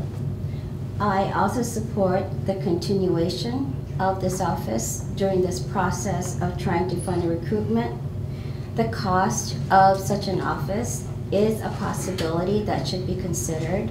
However, as we've identified, heard from other people before me, the cost of an office can change dramatically depending on who is designing the contract, who is designing the office.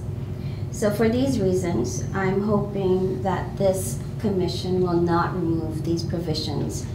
I also, as an aside, suggest that you consider changing your agenda so that you use the charter's numeral numbers instead of Roman numerals, because the charter itself has regular numbers, and for transparency and ease for the public, I think it'd be really easy for them to find exactly what provisions and articles you're considering.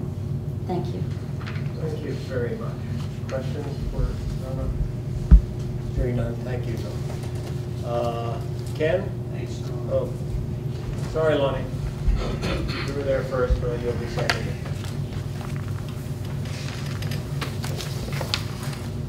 Commission, Ken Taylor. I passed out a document. I'm not going to try to read that. I hope you'll take the time to read it.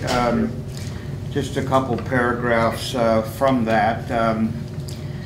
The contribution of the activity of internal audit is potentially of major importance, as effective internal audit system leads to improved accountability, ethical and professional practices, effective risk management, improved quality of output, and supports decision-making and performance tracking. In these times, with the high cost of labor, material, equipment, plus the need for risk management, Kauai more than ever needs an internal auditor. If you've read the audits that were done by Ernie before he passed away, and take a look at the benefits that the county got from those audits is unreal. I mean, we heard a lot of numbers of what this auditors cost, $7 million, and today it was 100,000 here, 75,000 there, and so on. But nobody's talking about the cost benefits. And it's really unfair to just talk about cost when you don't talk about the benefits that were received from that expenditure. And just one example was the road audit that brought out the fact that because of the commingling of funds that was taking place, the road funds were being charged for things like operating the trash trucks, maintaining the trash trucks, paying the labor for the trash truck drivers, plus the gasoline or fuel that was used in those things. It was all being charged off to roads. You wonder why we got so many potholes on the island and we can't fix our roads? That's just one example of what came out of this.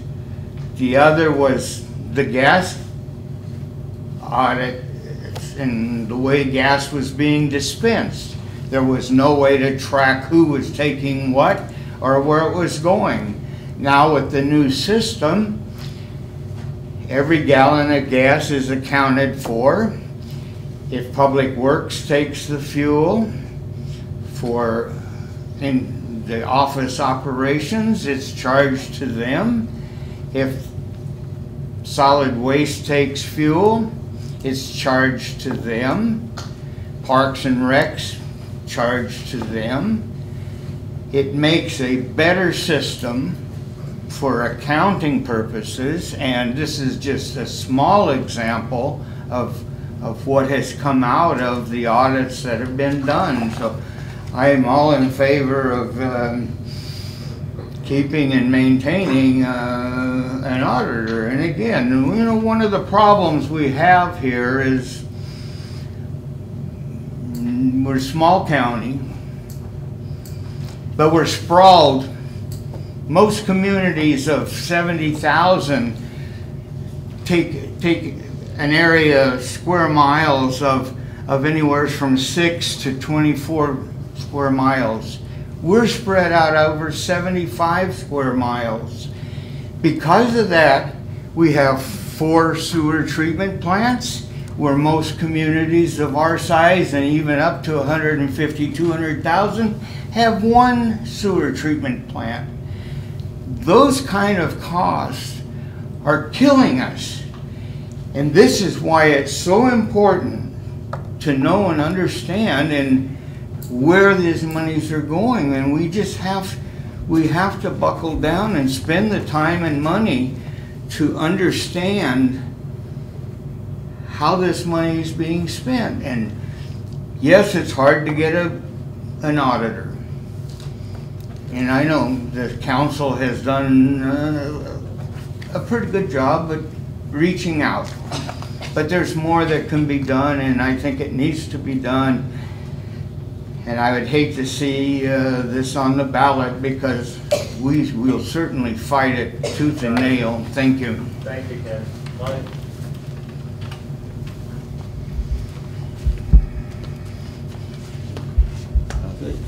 For the record, Lonnie Psychos. One of the things, I started doing this, getting involved in this in 4th grade as part of my civics class. And so I've been in front of county, this is my 8th county council that I've testified in front of in my life. One of the things I've been watching since I was a child were the, what's the term, alternative facts that are constantly presented to county governments to justify actions. It's been stated that the auditor chooses what to audit. In my conversations with Ernie and in public testimony before the county council, the auditor does not choose what to audit. There is a document called the Yellow Book, which is the guideline for small government operations. And within the Yellow Book, it defines what gets audited in what sequence. So for instance, of the first 3 audits that we had performed on Kauai, one of them was a fuel audit. All 7 county council members tried to interfere with the office of the auditor and prevent him from auditing fuel. It's public record. Derek was on the county council. He was one of the council members who objected to having the fuel audit. The rationale for the fuel audit is, and I learned this from federal auditors when I lived as a dependent on a military base, and we were audited by the feds at least twice a year.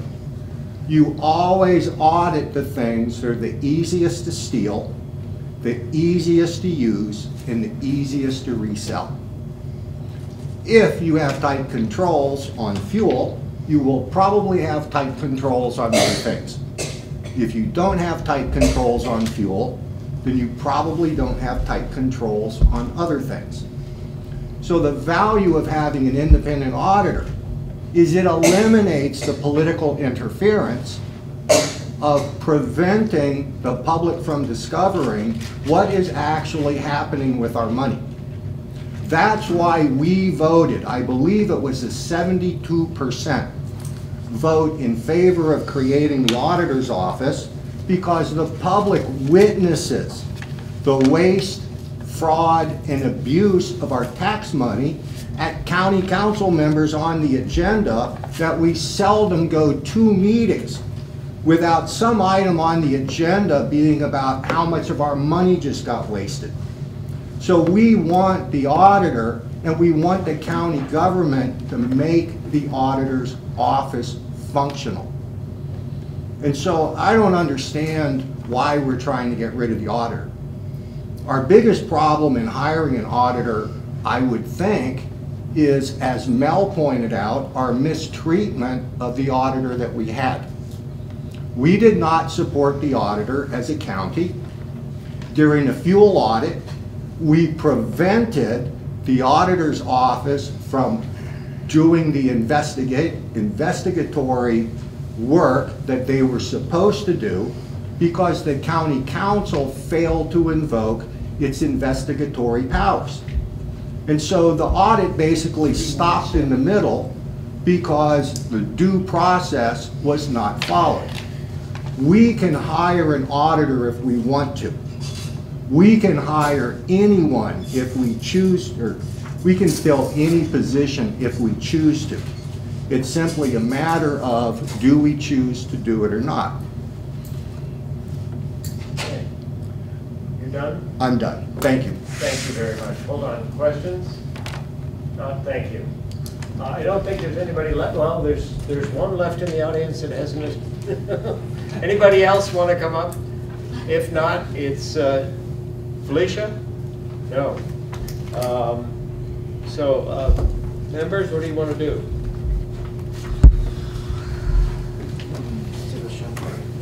Take a short break. Okay. We're going to take a recess. And it's going to be 4 minutes long. If anybody needs to use the facilities, I'm coming right back. Okay, what business we have before us is what to do with the issue of deferring the county auditor. Does anyone have an idea? I have an idea. You have an idea. Wasn't everybody else? Anyway, about if we defer until March, is both Councilmember Yukimura's and Councilor Rapozo's communications indicated by March, in March. Well, my recollection is they said they might make a decision by April. It can be April, that's fine too. And then ask the council chair to come back and give us an update to us.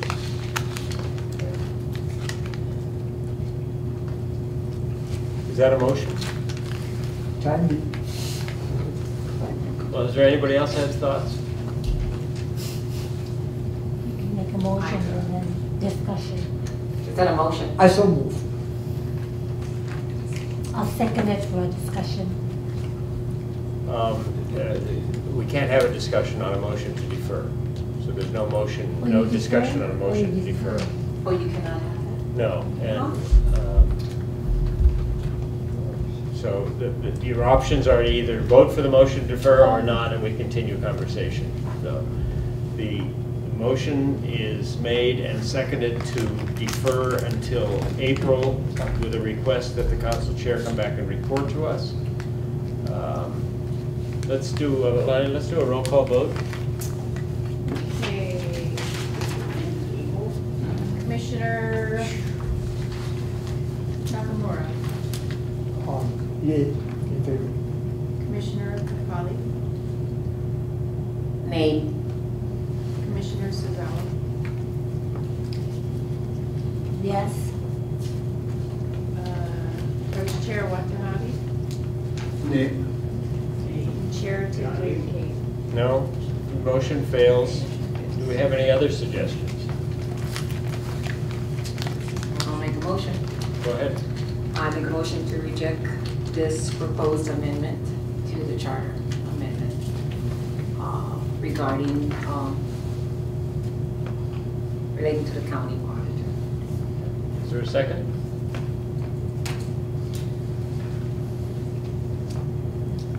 What was that motion? Motion is to reject this proposal. I second that motion. Motion is moved and seconded. This is a motion we can discuss. So you want to defend your motion?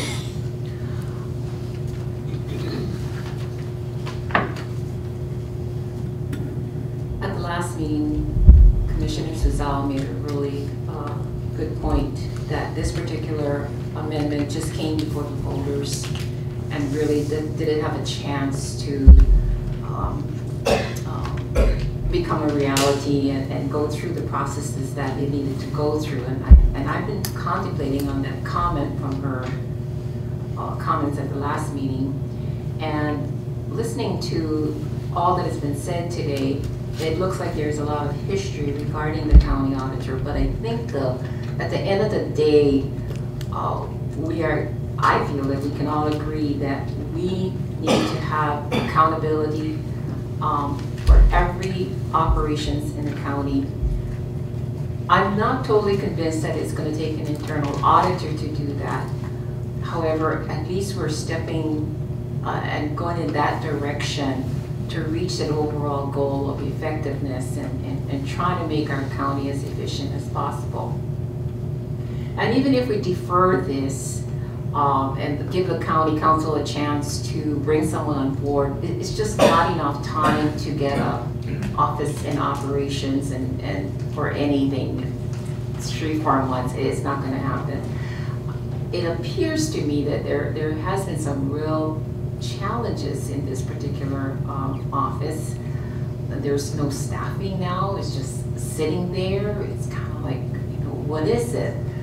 So in all due respect to both our legislative branch and our executive branch, I'd like to just let it be at this point and give them a chance to make it a reality. So with that, that's why I made a motion to reject this proposal. Thank you. Other comments? Well, my own view is that, that in response to some folks saying, why are you even talking about this, that this is the job of this commission, to review issues. This is a situation in which there was a combative relationship involving the previous county auditor. The position has been vacant for some time. The county council itself is thinking about proposing a charter amendment to remove the auditor's office if they can't successfully hire someone. So it's certainly an issue of public import and appropriate for consideration. That said, given the fact that the council is in the middle of trying to hire someone here, I don't think that we need to be interfering in that process in a way that makes this county work more poorly. And I'm afraid that if we proceeded with this matter, that it would create problems for the well-greased functioning of our county government, if you can make that leap. And so I'll be voting in favor of the motion as well. Anyone else before we vote? If not, roll call vote, please. Commissioner Nakamura. Aye. Commissioner Kapali. Aye. Commissioner Suzawa. Aye. Vice Chair Watanabe. Aye. Chair Tirubuchi. Aye. 5 ayes. Thank you. The next item before us is CRC 2017-08. I will make the same caveat that I made earlier. Kaina Hull, who is the Deputy Planning Director and who is assigned to the Open Space Commission, is ill at home, didn't come to work today, and asks that we defer action so that we can have a proper discussion on it. So that's going to be my recommendation. There is, I will avail the public of the opportunity to speak on this. Does anybody care to? Seeing none. Which item, please? This is 2017-08, the financial procedures, adding language to correspond. In essence, this allows us to use our land acquisition fund to also maintain lands. So I entertain a motion to defer so that we can have a proper discussion. Thank you. Second. Moved and seconded. All those in favor say aye. Aye. Unanimous. Thank you. The next item is CRC 2017-09, proposed charter amendment to establish county districting. This was proposed by a member of our commission. I'd like to give the public an opportunity to hear do you want to talk now? Okay, come on up. Well, What's my option? Well, your option is to talk after you've heard us discuss it a little.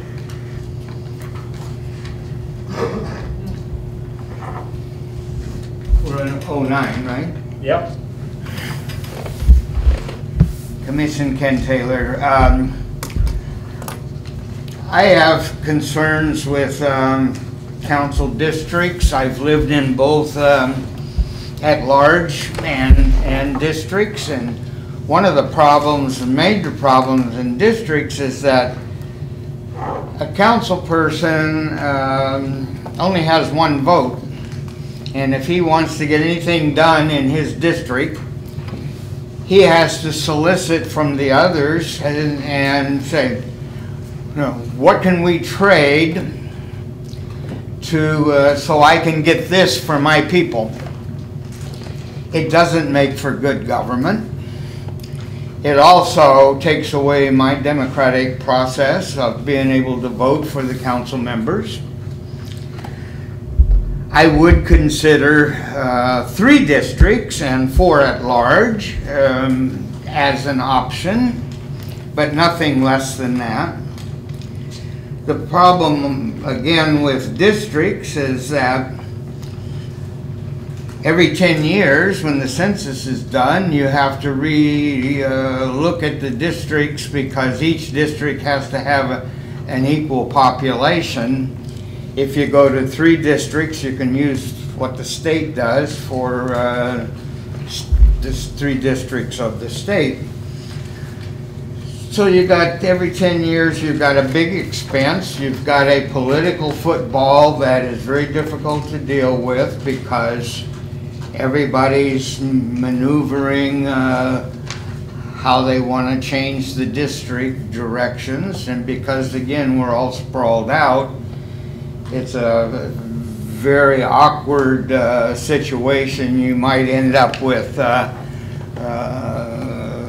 don't even want to go there, but it's a disastrous situation. And like I say, from a democratic process, right now I have the option to vote for 7 members. I'd give up 2 of those, as I said, 3 districts and 4 at large. That makes, if you're going to go to districts at all, that makes the most sense. At least that way I have, as a voter, I have 5 members of the council that I get to vote for. And so anyway, those are my comments. Thank you. Hold on. Questions? No, thank you, Ken. The reason I was going to offer you a chance to come up afterwards is because we don't have a proposal. It's just a discussion area, although your comments appropriately address those. Does anybody else want to come up now? Go ahead, Lonnie. Just quickly, I'm utterly opposed to this. I lived in Hana, Maui for 25 years. There is nowhere on Kauai remotely as remote as Hana is to the rest of Maui. And on Maui, we elected all of the, Molokai, Lanai, and Maui, right? Everybody elected all the reps. And yet, in the 25 years I lived there, there was not a single election in which the people in Molokai, the people on Lanai, or the people in Hana District complained that the other guys had elected our guy that we didn't want. And so our current system appears to be working. I've never heard a public argument that our system is broken and Lihue dominates the island, or Keikaha dominates the island, or Hanalei dominates. I don't see what's broken, therefore I don't know what it is we're trying to fix by creating districts.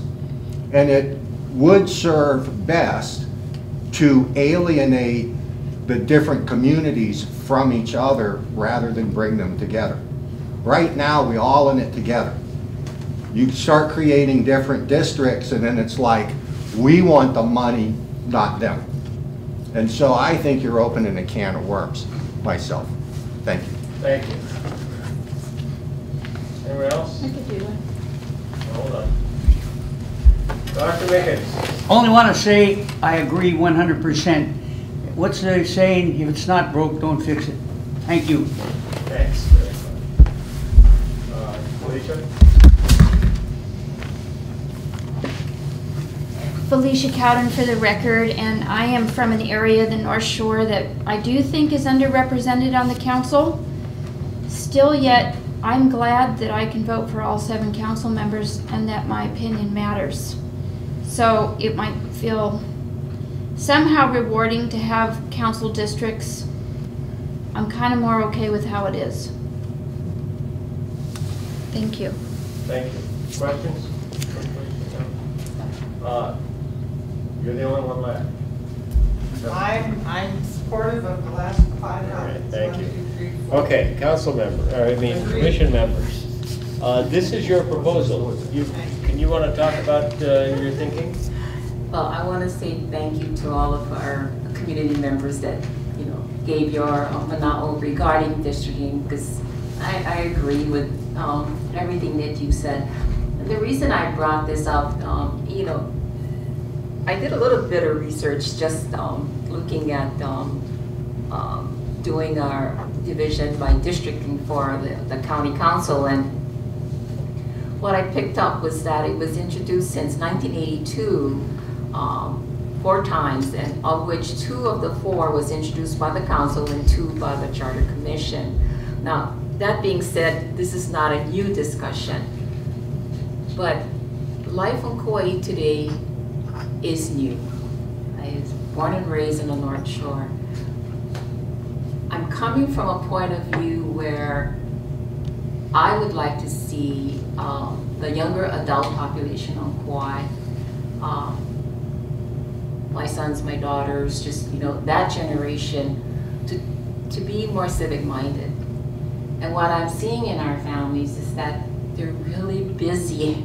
Some of them with 2 jobs, of course, and some of them just raising kids, soccer practice, just raising their families on Kauai, because we know how expensive that is. But what I did find out at one of our family discussions is that there was this little interest, is that they possibly may think of running for county council if they could just run for their area or their district. Because that being said, thinking of campaigning to Lihue, and if you live in Kapali, to go to Kikaha, to go where have you, because they are more sensitive to the issues that's within their district and feel more passionate about that. So when I heard that, I thought, wow, let's just put this up for discussion, because there is this generation that we all know may not be as civic-minded as we would like for all of them to be. But if you chunk it into a smaller, manageable position, they may be interested. So I brought this up, Chair, just as a matter of discussion, that what it was before, possibly, but what is it today with our younger families, and trying to encourage them with all the responsibilities that they have, but still be civic-minded. So that's really where I was coming from. I had no other idea besides discussion on it. No specific... No, I don't have the mechanics or anything, but I think what Mr. Taylor mentioned about keeping it with 3 districts and 4 that will give him 5 votes, that's a pretty good idea, I thought. So that's kind of where I'm at. Do you have a sense of what, well, let's talk, I'll come back to you. Other thoughts on districting? One of the things that the late Janee told me, this is years ago, about districting. One of the ideas that he had, I'm just throwing this out, as a thought, was the possibility of 3 districts following the state representative line. So you wouldn't have to do independent designation of district boundaries, and 4 at large. That way there would assure some representation from each of those districts, but those districts could not put ballot because you would still have 4 members at large, Yeah. and so the majority vote, so to speak. And it's kind of an interesting idea that's kind of bounced around in my head for about a year. So I just want to share that. Others? Sure. Because when this commission became active, I served at 2 terms. Both, in all the 6 years that we served, it came up every single time that there was an election, and the vote indicated that the idea was getting more and more support. But you have to look at where the vote was coming from. You know, and in my opinion, I always thought Kauai is this large and we only occupy a small space of that island. It doesn't take me that long to get from one end to the other end. You know, not like all of the United States or all of California, even if it's district. I mean, our district to me is still small enough and manageable that I would still prefer voting for all 7. I didn't feel that our population was big enough. I don't know what the magic number is, but I still felt that I'd like to vote for all 7. That I would like to listen what each person came forward with, and I can do my voting, rather than not giving me the privilege. I'm so used to voting 7. Maybe that's old-fashioned, but maybe there'll be a magic number someday. But when we had this discussion, and if you took your study a little further, the people who voted for the amendment is only a certain area that vote for amendments. And I'm not sure what causes that. So if I saw the numbers all across board, pretty much even in each, from Hanalei to compared to Lihue to Koloa, I think, you know, that was looking a little further. Somebody did that research, not me. And when they pointed that out, I thought, oh yeah, I mean, it's awakening to see that not everybody wanted that proportion.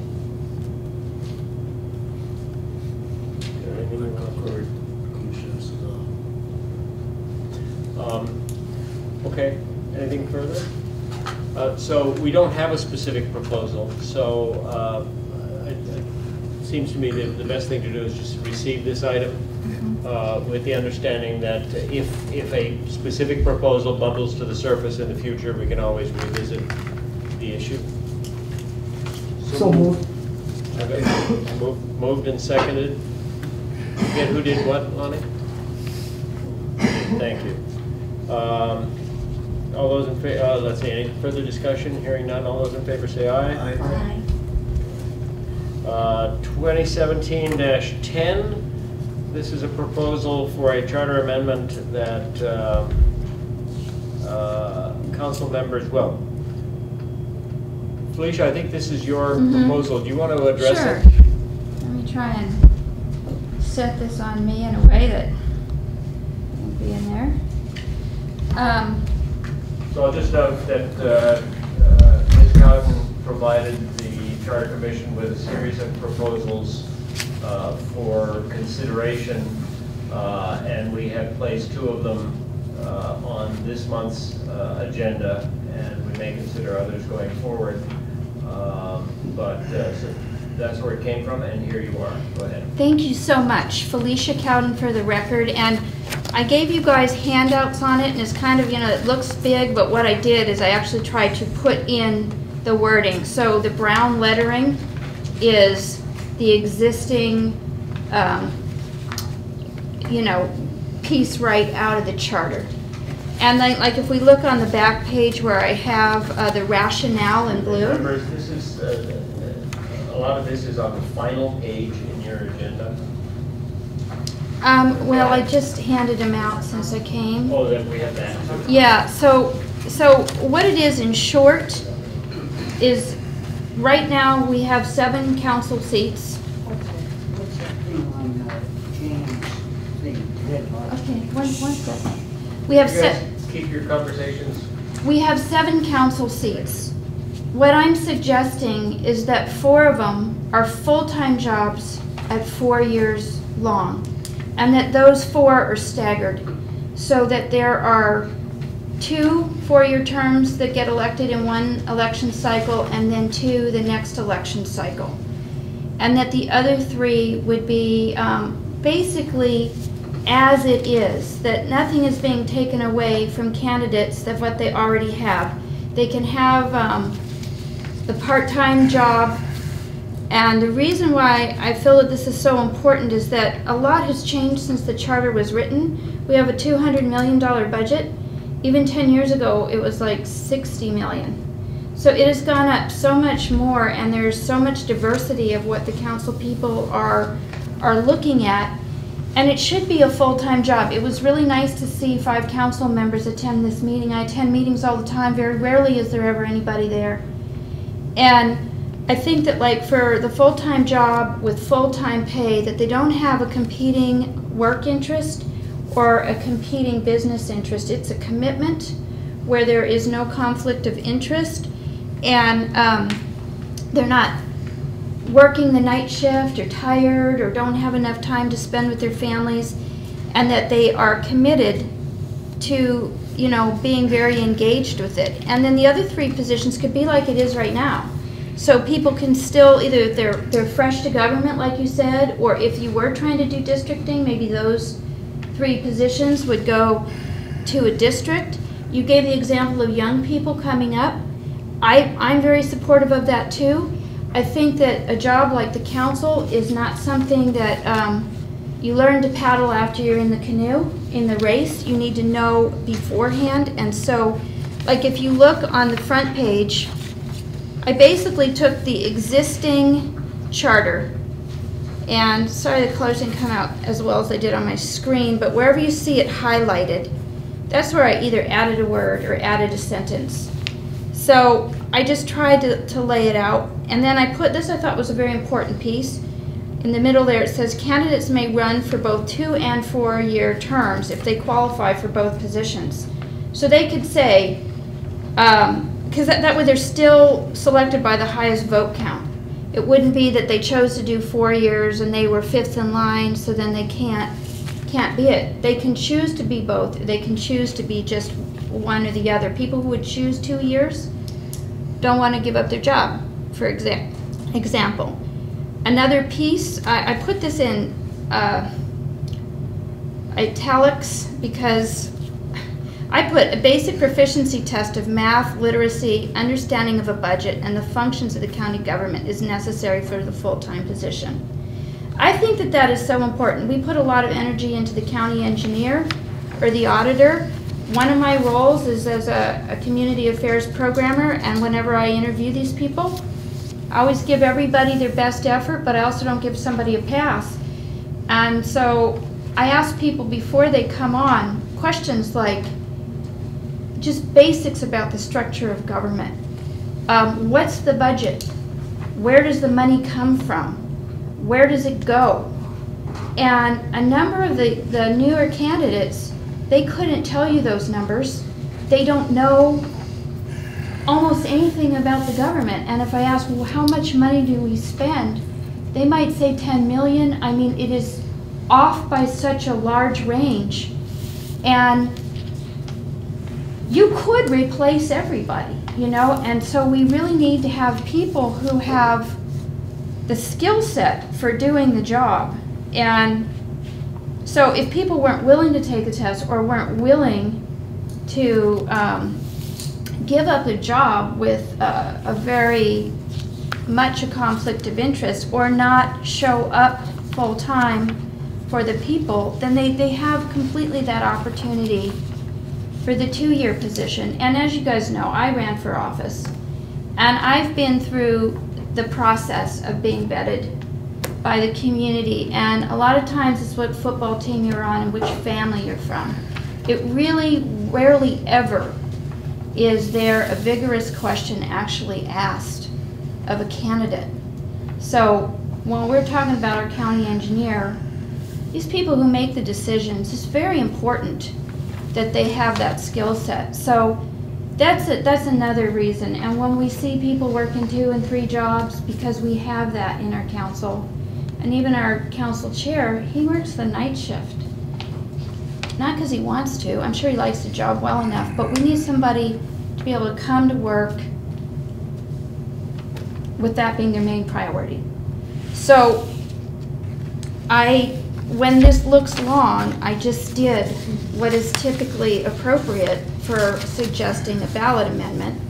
So I took, a charter amendment, so I took the charter and I placed the wording change in. Other questions? Go ahead. I'm reading it and going through it with you now. And it has a lot of possibilities. But I know that when I worked on changes before, sometimes we don't look at it from the legal part. And that is, I don't think our charter can dictate to our citizens that you need to do this job full time. It's not dictate, restrict. Charter should not restrict. I don't know if I'm using the right word. Does Adam know? Restrict our what is the word I'm looking for? Well, shouldn't be restricted in any way. Should be open. That is the mayor allowed to have another job? I don't think it addresses that. I didn't read that he can't. Well, so that might be things that get massaged and looked at.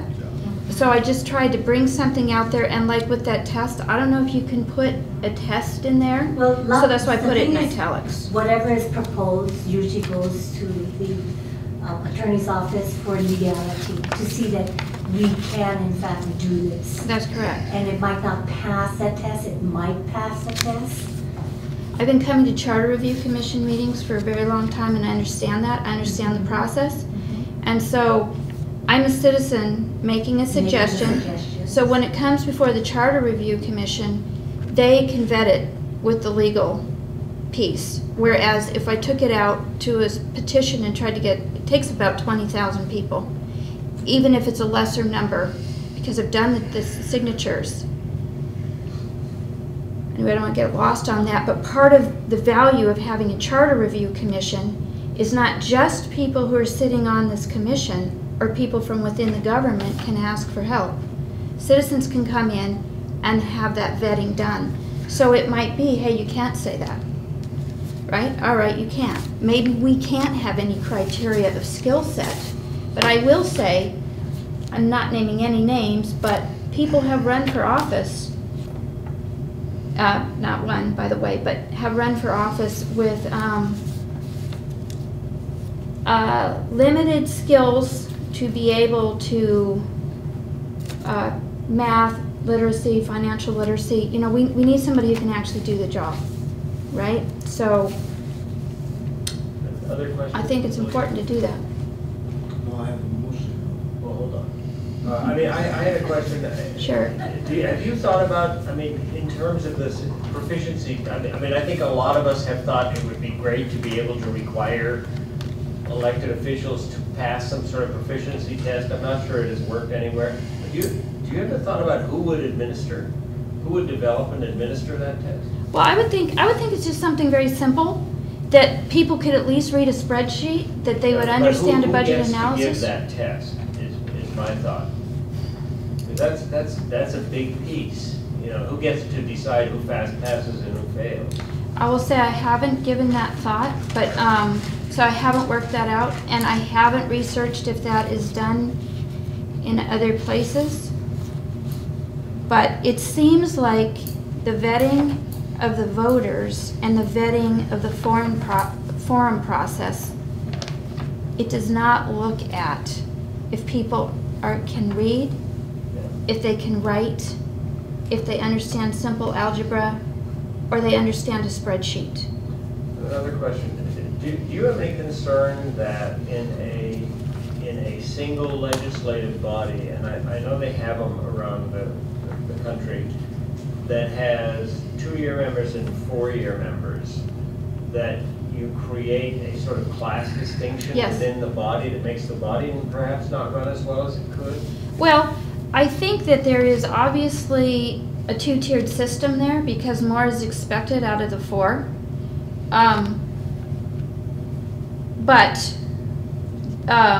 I think if there is no distinction, and as you see what I took on the charter, there's nothing that weights the vote of any person more or less than the other. There's nothing that limits it. It doesn't say junior members get to do this, senior members get to do that.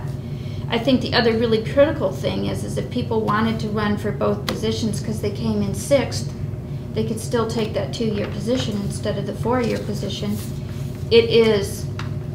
It's a question of compensation and a question of expectation, because there are so many town hall meetings where it is like the planning meetings and stuff. They're not there. You know, it should be that we have some people in our legislative branch, or more of them, actually go and see what is being put out by the community, because I go to these council meetings regularly, and so you can tell that they're not aware of what the different groups are all coming up with. So the questions, they aren't in context. And I think that if we had a requirement for people doing the job to be a little bit stronger in the job, I think that's a fair ask. I would think like if we didn't have 4 years and 2 years, that you turn them all to 4-year full time. I thought to go 4 at 4 years and 3 at 2 years to be exactly what Commissioner Kapali is saying, is if there are younger, less experienced people coming in, or somebody who's very passionate about their career, and it's a gift to just have their part-time piece, right? Great. But when we have 7 people, 5 of our 7 right now have other jobs, and right, I think you've made that yeah. point. Another question I had was, how do you see the ballot questions set up? Would there be one ballot for the 4, for the No. the 2 candidates who served 4 years, and one ballot for the others? No, that's what it's right here. That like when you have the names down, say there's 12 candidates, all 12 candidates go there, and then people just vote for those 12 candidates. And how do you decide who gets the 4? Okay, so let's say all of them would like the 4. Let's just pretend that for a moment. The top 4 vote getters get the 4. With the top 2. Or the top 2. But there's going to be 2 others that are going to still be in place, right? From maybe not the first time, but... So the next 3 automatically get the 2-year term? Yeah. So that, you know, unless somebody says... It's not a case that you run for 4. On the ballot, it doesn't say this guy only wants a 4-year term. This person. We could lay it out that way. I mean, if somebody only wanted the 4, then it could be laid out that way. And I think that, like, if somebody only wants the 2, and there would probably be a number of them that only want the 2, as long as they got up there, like, say they were the #1 position, all right, well, they get what they asked for. Maybe the top 3 only want the 2. They get what they asked for. Then the people who wanted 4 would come down. The problem would happen is if nobody wanted 4. But I don't think that would be an issue. I think that people would want the 4. They could do a better job. They could have singular focus, and they could support their family, you know, instead of being so divided. But it wouldn't be bouncing people out that are a high vote. I thought that was really important, because that they didn't put the 2-year on there. Thank you. Further questions? If not, thank you very much. Other members of the public? Ken? Bonnie, your hand came up second there. Commission Ken Taylor. Well, I'm in favor of 4-year terms if they're 4-3 staggered, and that's the easy part of the process. 4 council members with the highest votes get 4 years. The 3 low vote getters get 2 years and come back in 2 years, and then they get a 4-year vote. So now you're into the stagger part. The situation that I don't know how we address is term limits, because you could have some 6-year veterans getting a 4-year term, and in the 2 years later you got possibly people that have already had 2 to 4 years going for a 4-year term. That's a little easier to deal with, but how we make that a transition, that part of it, I don't know. I'm not sure how we'd handle that, but as I say, in the if 2020 is the election year, the highest 4 vote getters would have a 4-year term. The 3 low vote getters would get 2-year terms. Those 3 seats then would come up in 2 years for a 4-year term. Now we're into 4-2, 4-2, 4-4, 4-4, staggered. So that's good. But I think also what and this number 2 activity, I'm completely opposed to any of that. Sorry, Felicia. What number 2 activity? Maybe what we should be looking at is a 5-member council. Many communities across the country that are much larger in population than Kauai have a 5-member council. And earlier tonight on some of these other issues, there was always great concerns about we spending this kind of money, that kind of money, and that kind of money. So maybe we ought to look at reducing the council to 5 members. We can still have a 3-2 stagger 4-year term, and we can save some money, which can be used for bettering our roads. Thank you.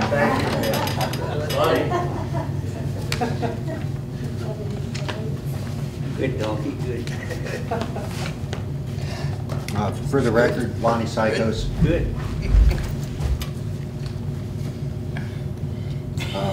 I appreciate all that Felicia does for the community, for her efforts to make the community more aware of public issues. However, in this matter, I'm afraid I can't agree with her at all. I do not want to have professional politicians running this county. I don't want professional politicians running my state government, and I don't want professional politicians running my national government. But I have professional politicians running my national government. And they freely admit it because they get paid by lobbyists, not by their wages. They get reelected because of lobbyists, not because of the public. The same thing in our state legislature. Look around the state, all the too many tourists, too many people, all the problems we have. The people elected to office, what do they tell us? Oh, re-elect me and I'll solve the problems. But it's like, no, we elected you for decades and you caused the problems. All these problems occurred on your watch. So if we elect you again, if we pay you more money, if we put you in office for longer, that's magically going to fix things. It is daunting to get elected to the county council. It is daunting to have to figure, if you don't know it, to figure out Robert's Rules of Order. It's daunting that you're not in private enterprise, that what you could legally do if you own the company could get you in legal trouble as an elected official. And so, yes, there's all new sets of rules you have to learn, but hey, our founding fathers told us that both the promise and the terror of our democracy is you get the government you deserve. And so if you elect people who are not competent, you get an incompetent government. If you elect people who are competent, then you get a competent government. And so I appreciate what Felicia's trying to do, but I don't believe you can legislate to cause moral or ethical behavior, right? You can legislate so that if they violate ethical behavior, you can take action against them. But you can't pass legislation to make people act ethically. And so 4-year terms, that's just professional politician, especially at the county level.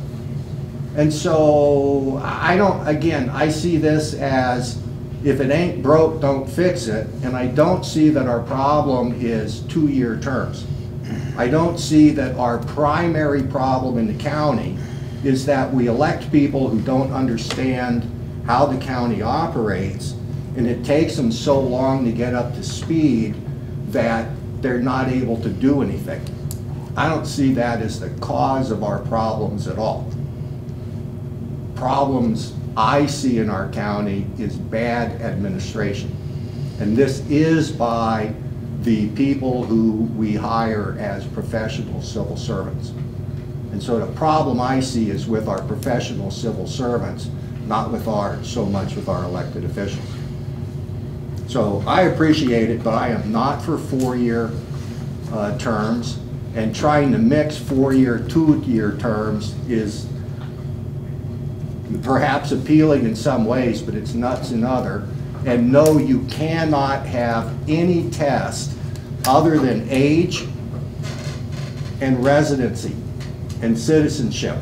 That's covered by the federal Constitution.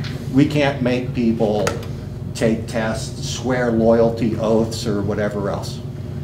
So, thank you, Felicia. Thank you. Wow.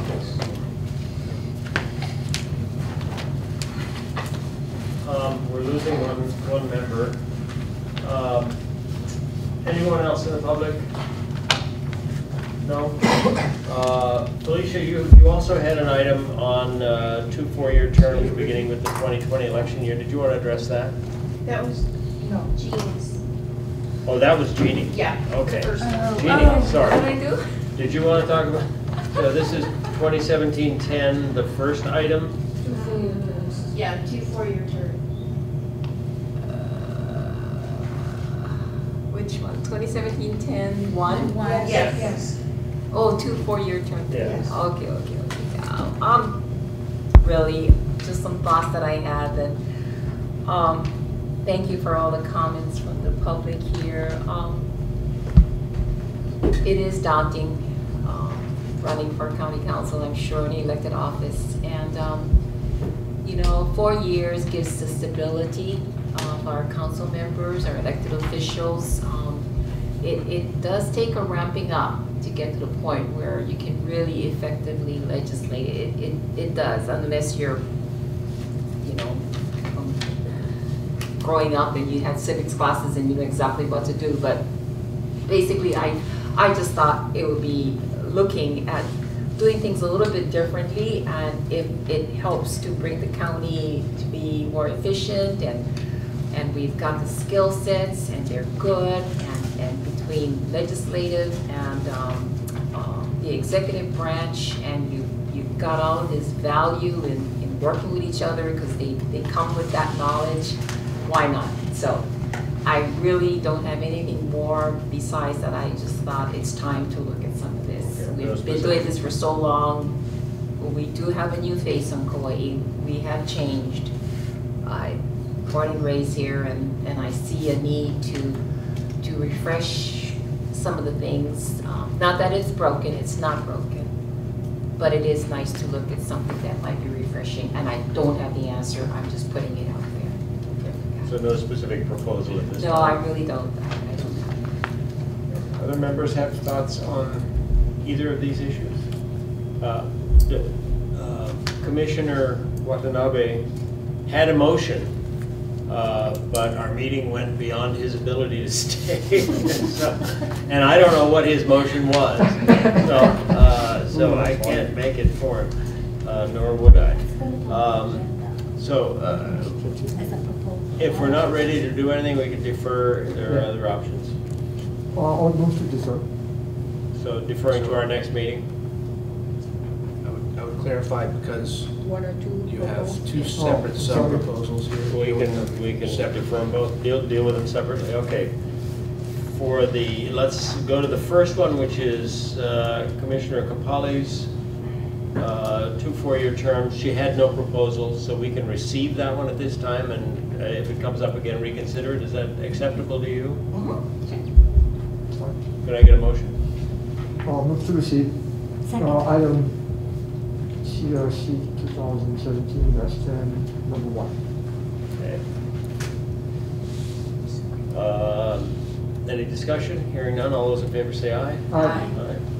That item is received. Second item, your motion was to defer. Did we get a second? Which one? So Number 2? Felicia's item we're deferring because there's no Second. consensus at this time.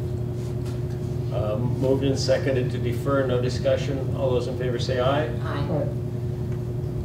Okay, moving on to, let me just tell members of the audience that I'm going to recommend that the commission defer everything else on the agenda to the next meeting because this meeting has gone so long after our next item.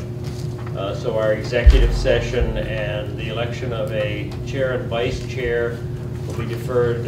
The election of the chair and vice chair for next year, we're going to be held at this meeting because we weren't planning to have a December meeting. We are now planning to have a December meeting, so it's appropriate at that meeting, the last meeting of the year, before we move to the following administration of this organization.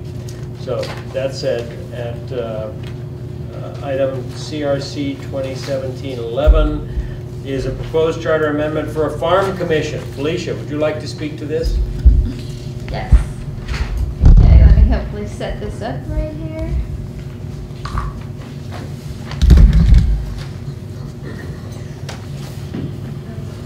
Okay, Felicia Cowden for the record, and again, I gave you guys a piece of paper where I cut and pasted a template of how you have commissions written in there, and I just adapted it. And so the rationale of creating a farm commission. Okay, members, this is in 4 colors? Yeah. 1, 2, 3, 4 colors? Yeah, I think in color. Thank you. So as I put in the rationale, we have contention from all areas of farming that are brought before the council, the planners, and the administrators that do not hold the necessary focus to be able to manage the chaos that can occur when the state and general county policy do not meet the needs of our changing agricultural system. So I think this is consistent with reaching our food sustainability goals. And as I put in here, you know, the goals would be, I just said section 2x.02, you know, because I picked an area where it's under boards and commissions. That the goal would be, see, I got a mistake word in there, but assist the county planning department and Office of Economic Development with details specific to managing the nuances of farming permits, planning, and violations. And this commission would be a cross-section of the interests of, you know, of agriculture and food production. So a little bit later in here, I state like what would be appropriate types of people to put in there. But we've seen so many farming issues. We certainly have the big pesticide issue. That is a big deal. We have farm worker housing issues, and we have a really one-size-fits-all that fits very few right now for farm worker housing. It really matters like what crop is being grown and which area and all those little details. So just like people come before the Planning Commission, I think if people are applying for farm worker housing, that they would come in with their crops, their plan, everything else, and be looking at a suitable type of amount of housing, and then, you know, the farm commission could sit there and work with the planning department on what are appropriate structures. It's basically like a place to come and have that conversation where we have large agriculture, small-scale family farms, perhaps I made some suggestions like a value-added product, you know, one that includes that, a rancher, you know, to me, even like a produce food distributor.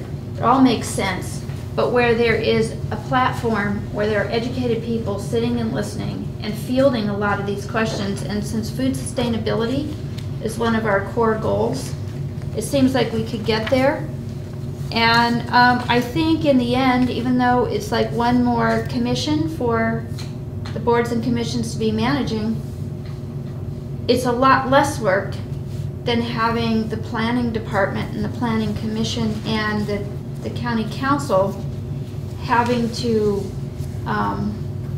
work on all the little fine details. They could end and give resolutions or suggestions through both the Office of Economic Development, the planning department, and they'd only have dotted lines to the Department of Ag and maybe our legislators, because ag is state, I get that, not county, but the county spends a lot of time on it. So that would be a group that would be working in that direction. I think it would lessen a lot of problems. That's my suggestion. Commissioner?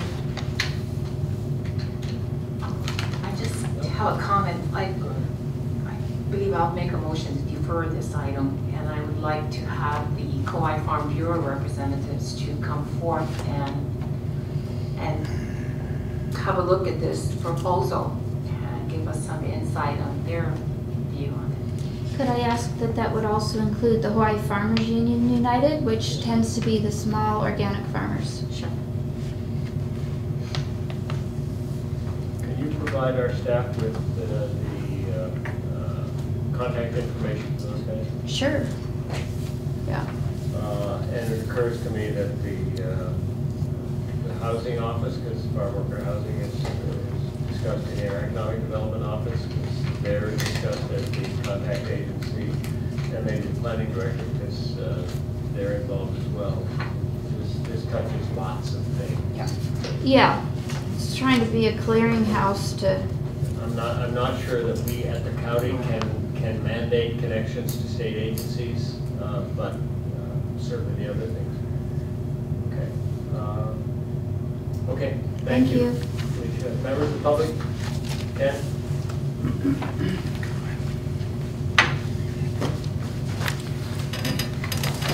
Commission, Ken Taylor.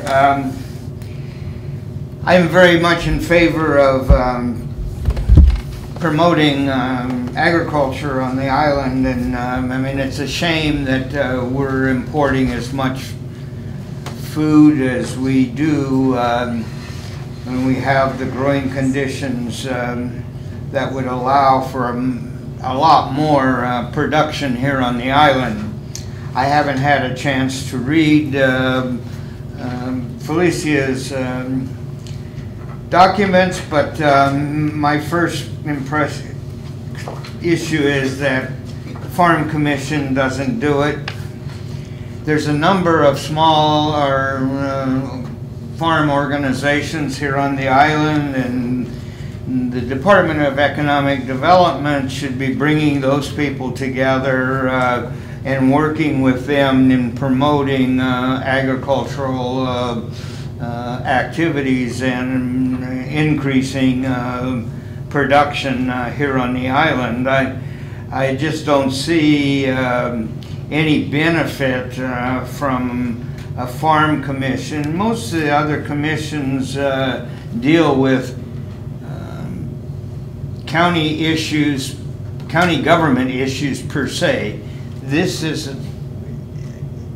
Well, it requires the county to promote agriculture. It isn't a real county operation that would fit, in my mind, in a commission activity. So those are my thoughts, and if it comes back later, we'll certainly have more to offer. Thank you. Thank you. Commissioners, any questions? Hearing none. Lonnie?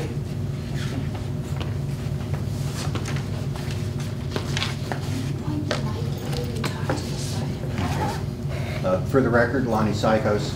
I greatly appreciate what Felicia's trying to do here. However, I served as the president of the Maui Flower Growers Association for 1.5 years. I spent 3.5 years as a board member of what was then the Hawaii Tropical Flower Council. I started farming in Hawaii. My first crop was apple, bananas, and Okinawan sweet potatoes. I then expanded and raised hogs and poultry for about 3 years. I didn't make a lot of money, but I made a living at it. Grain prices, fuel prices changed, got out of hogs and poultry, went into tropical flowers. I exported tropical flowers for 10 years. During that time, my greatest challenge was trying to get the other farmers to reach consensus about anything, right? Trying to get farmers to agree to anything is like trying to carry frogs in a wheelbarrow or herd cats. And so the problem the farming community has, some of it is structural, some of it's very real, access to land in the long term, access to water in the long term. Those are two huge problems. But the biggest problem is that the members of the industry tend to have philosophical and political positions in which they don't like to compromise, and they wonder why I should do anything that would benefit somebody else but not me directly. And so the farming community needs to come together. The whole issue of farm housing. Farm housing is governed not only by, Housing and Urban Development, the Federal Housing Authority. It's also governed by the Department of Agriculture, which has completely separate farm housing regulations. So you can get sued, you can get prosecuted if you put a farm worker in farm labor housing and then tell them to wash your car. You take that farm worker and tell them, go clean the sheets in my TVR. That's a criminal violation. And so the things that people try to accomplish sometimes aren't accomplishable in the real world. I'm all for promoting agriculture, but we don't need another commission, right? Again, not to beat up on anybody, just to state reality from public testimony. Our Economic Development Office is led by a Bachelor of Arts degree in art, and their sole experience at economic development is having done marketing for resorts. And so it's small wonder that we're unable to promote agriculture on Kauai, because there's no focus on it within the administration or the county council. There's a lot of lip service to it, but they don't have anybody on staff with any experience in how to accomplish it. And I know it's doable because when I was getting into this on Maui, it was every man for himself. And God bless her, Mayor Lengel had an economic revolution on Maui and tasked Ms. Weinberg, her economic development officer, to ascertain whether or not the various sectors of agriculture on Maui were viable to expand. And so at that moment in time, tropical flowers were very viable, and we massively expanded the industry on Maui. And it's possible, but you have to have leadership that knows what it's doing. And that's what we're lacking here on Kauai, is we don't have leadership specific in the area of agricultural development, right? And so I'm not bashing anybody. If you can get a job, you should get it. Take the paycheck. But what we are lacking is expertise, and creating this commission, I don't see as a solution to that. Thank you. Commissioners, questions? Hearing none. Anyone else? Go ahead. Janee Marie Taylor, representing myself on agriculture. Beginning in 2009, we have Kauai Foundation merged with Dr. Glenn Hunt's at KCC, and we're able to grow the enthusiasm and the dedication of many of the island farmers.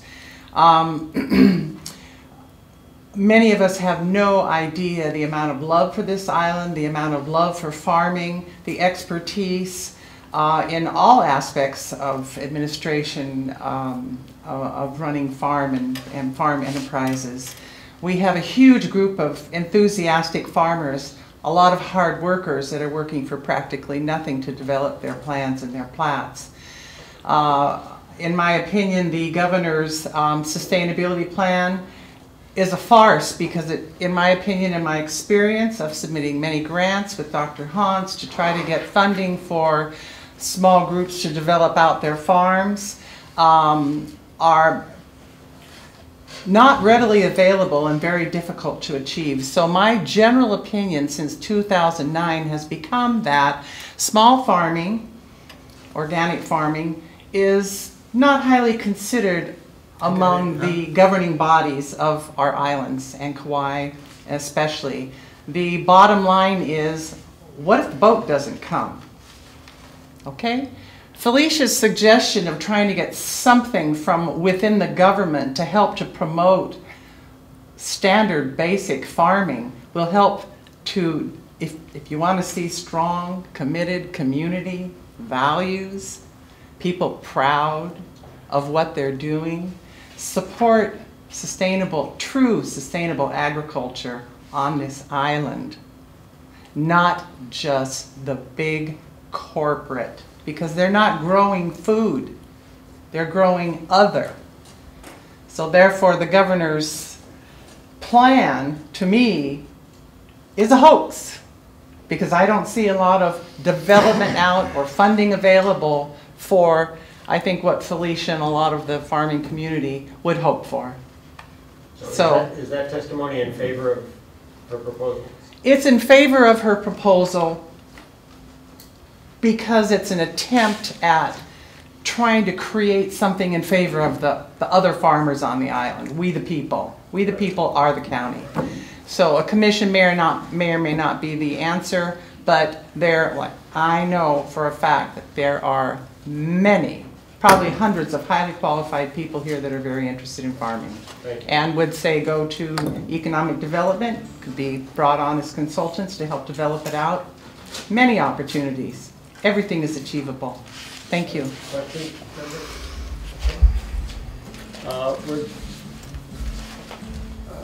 It's back to us. Commissioners, your thoughts? Do we want to invite the Farmers Union, the Farm Bureau, and some other folks?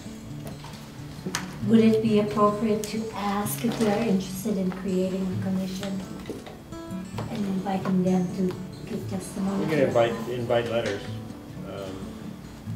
You know, I don't know enough, and I'm willing to learn. Yeah. So, but if they're not interested in, if the industry itself is not interested in it, how do we learn more about it? Can I just invite the Farm Bureau and other organizations to, as you think appropriate, to provide testimony in response to the proposal? Is that a motion? Yes. And to defer that so we can consider it at the next meeting? Is there a second? Second. That motion makes sense to you, Lana? It does. Okay, thank you. Okay, so since it's a deferral, no comments, no discussion. All those in favor say aye. Aye. Opposed? None. Motion passes. My suggestion, because I can see everyone's getting anxious, is to defer the two executive session items and to defer the item 2017-12, the election of the chair and vice chair, to our next meeting. Can I get a motion if you support that concept? So moved. Second. Moved and seconded. All those in favor say aye. Aye. Opposed? Thank you. Our next meeting is December 18 at 4 p.m. in this room. No, in the liquor conference room. Thank you. In the round Green building. and yellow. Liquor conference room 3. It's right across from We'll have a new environment to have our discussions with a window. Thank you. Motion to adjourn. I have one question. Go. The items, CRC 2017-03 regarding removal of public defender, and then the other one, Article 3 relating to electric power, are those deferred as well? Yep. Thank you very much. You're welcome. Thank you, folks. Thank you, members of the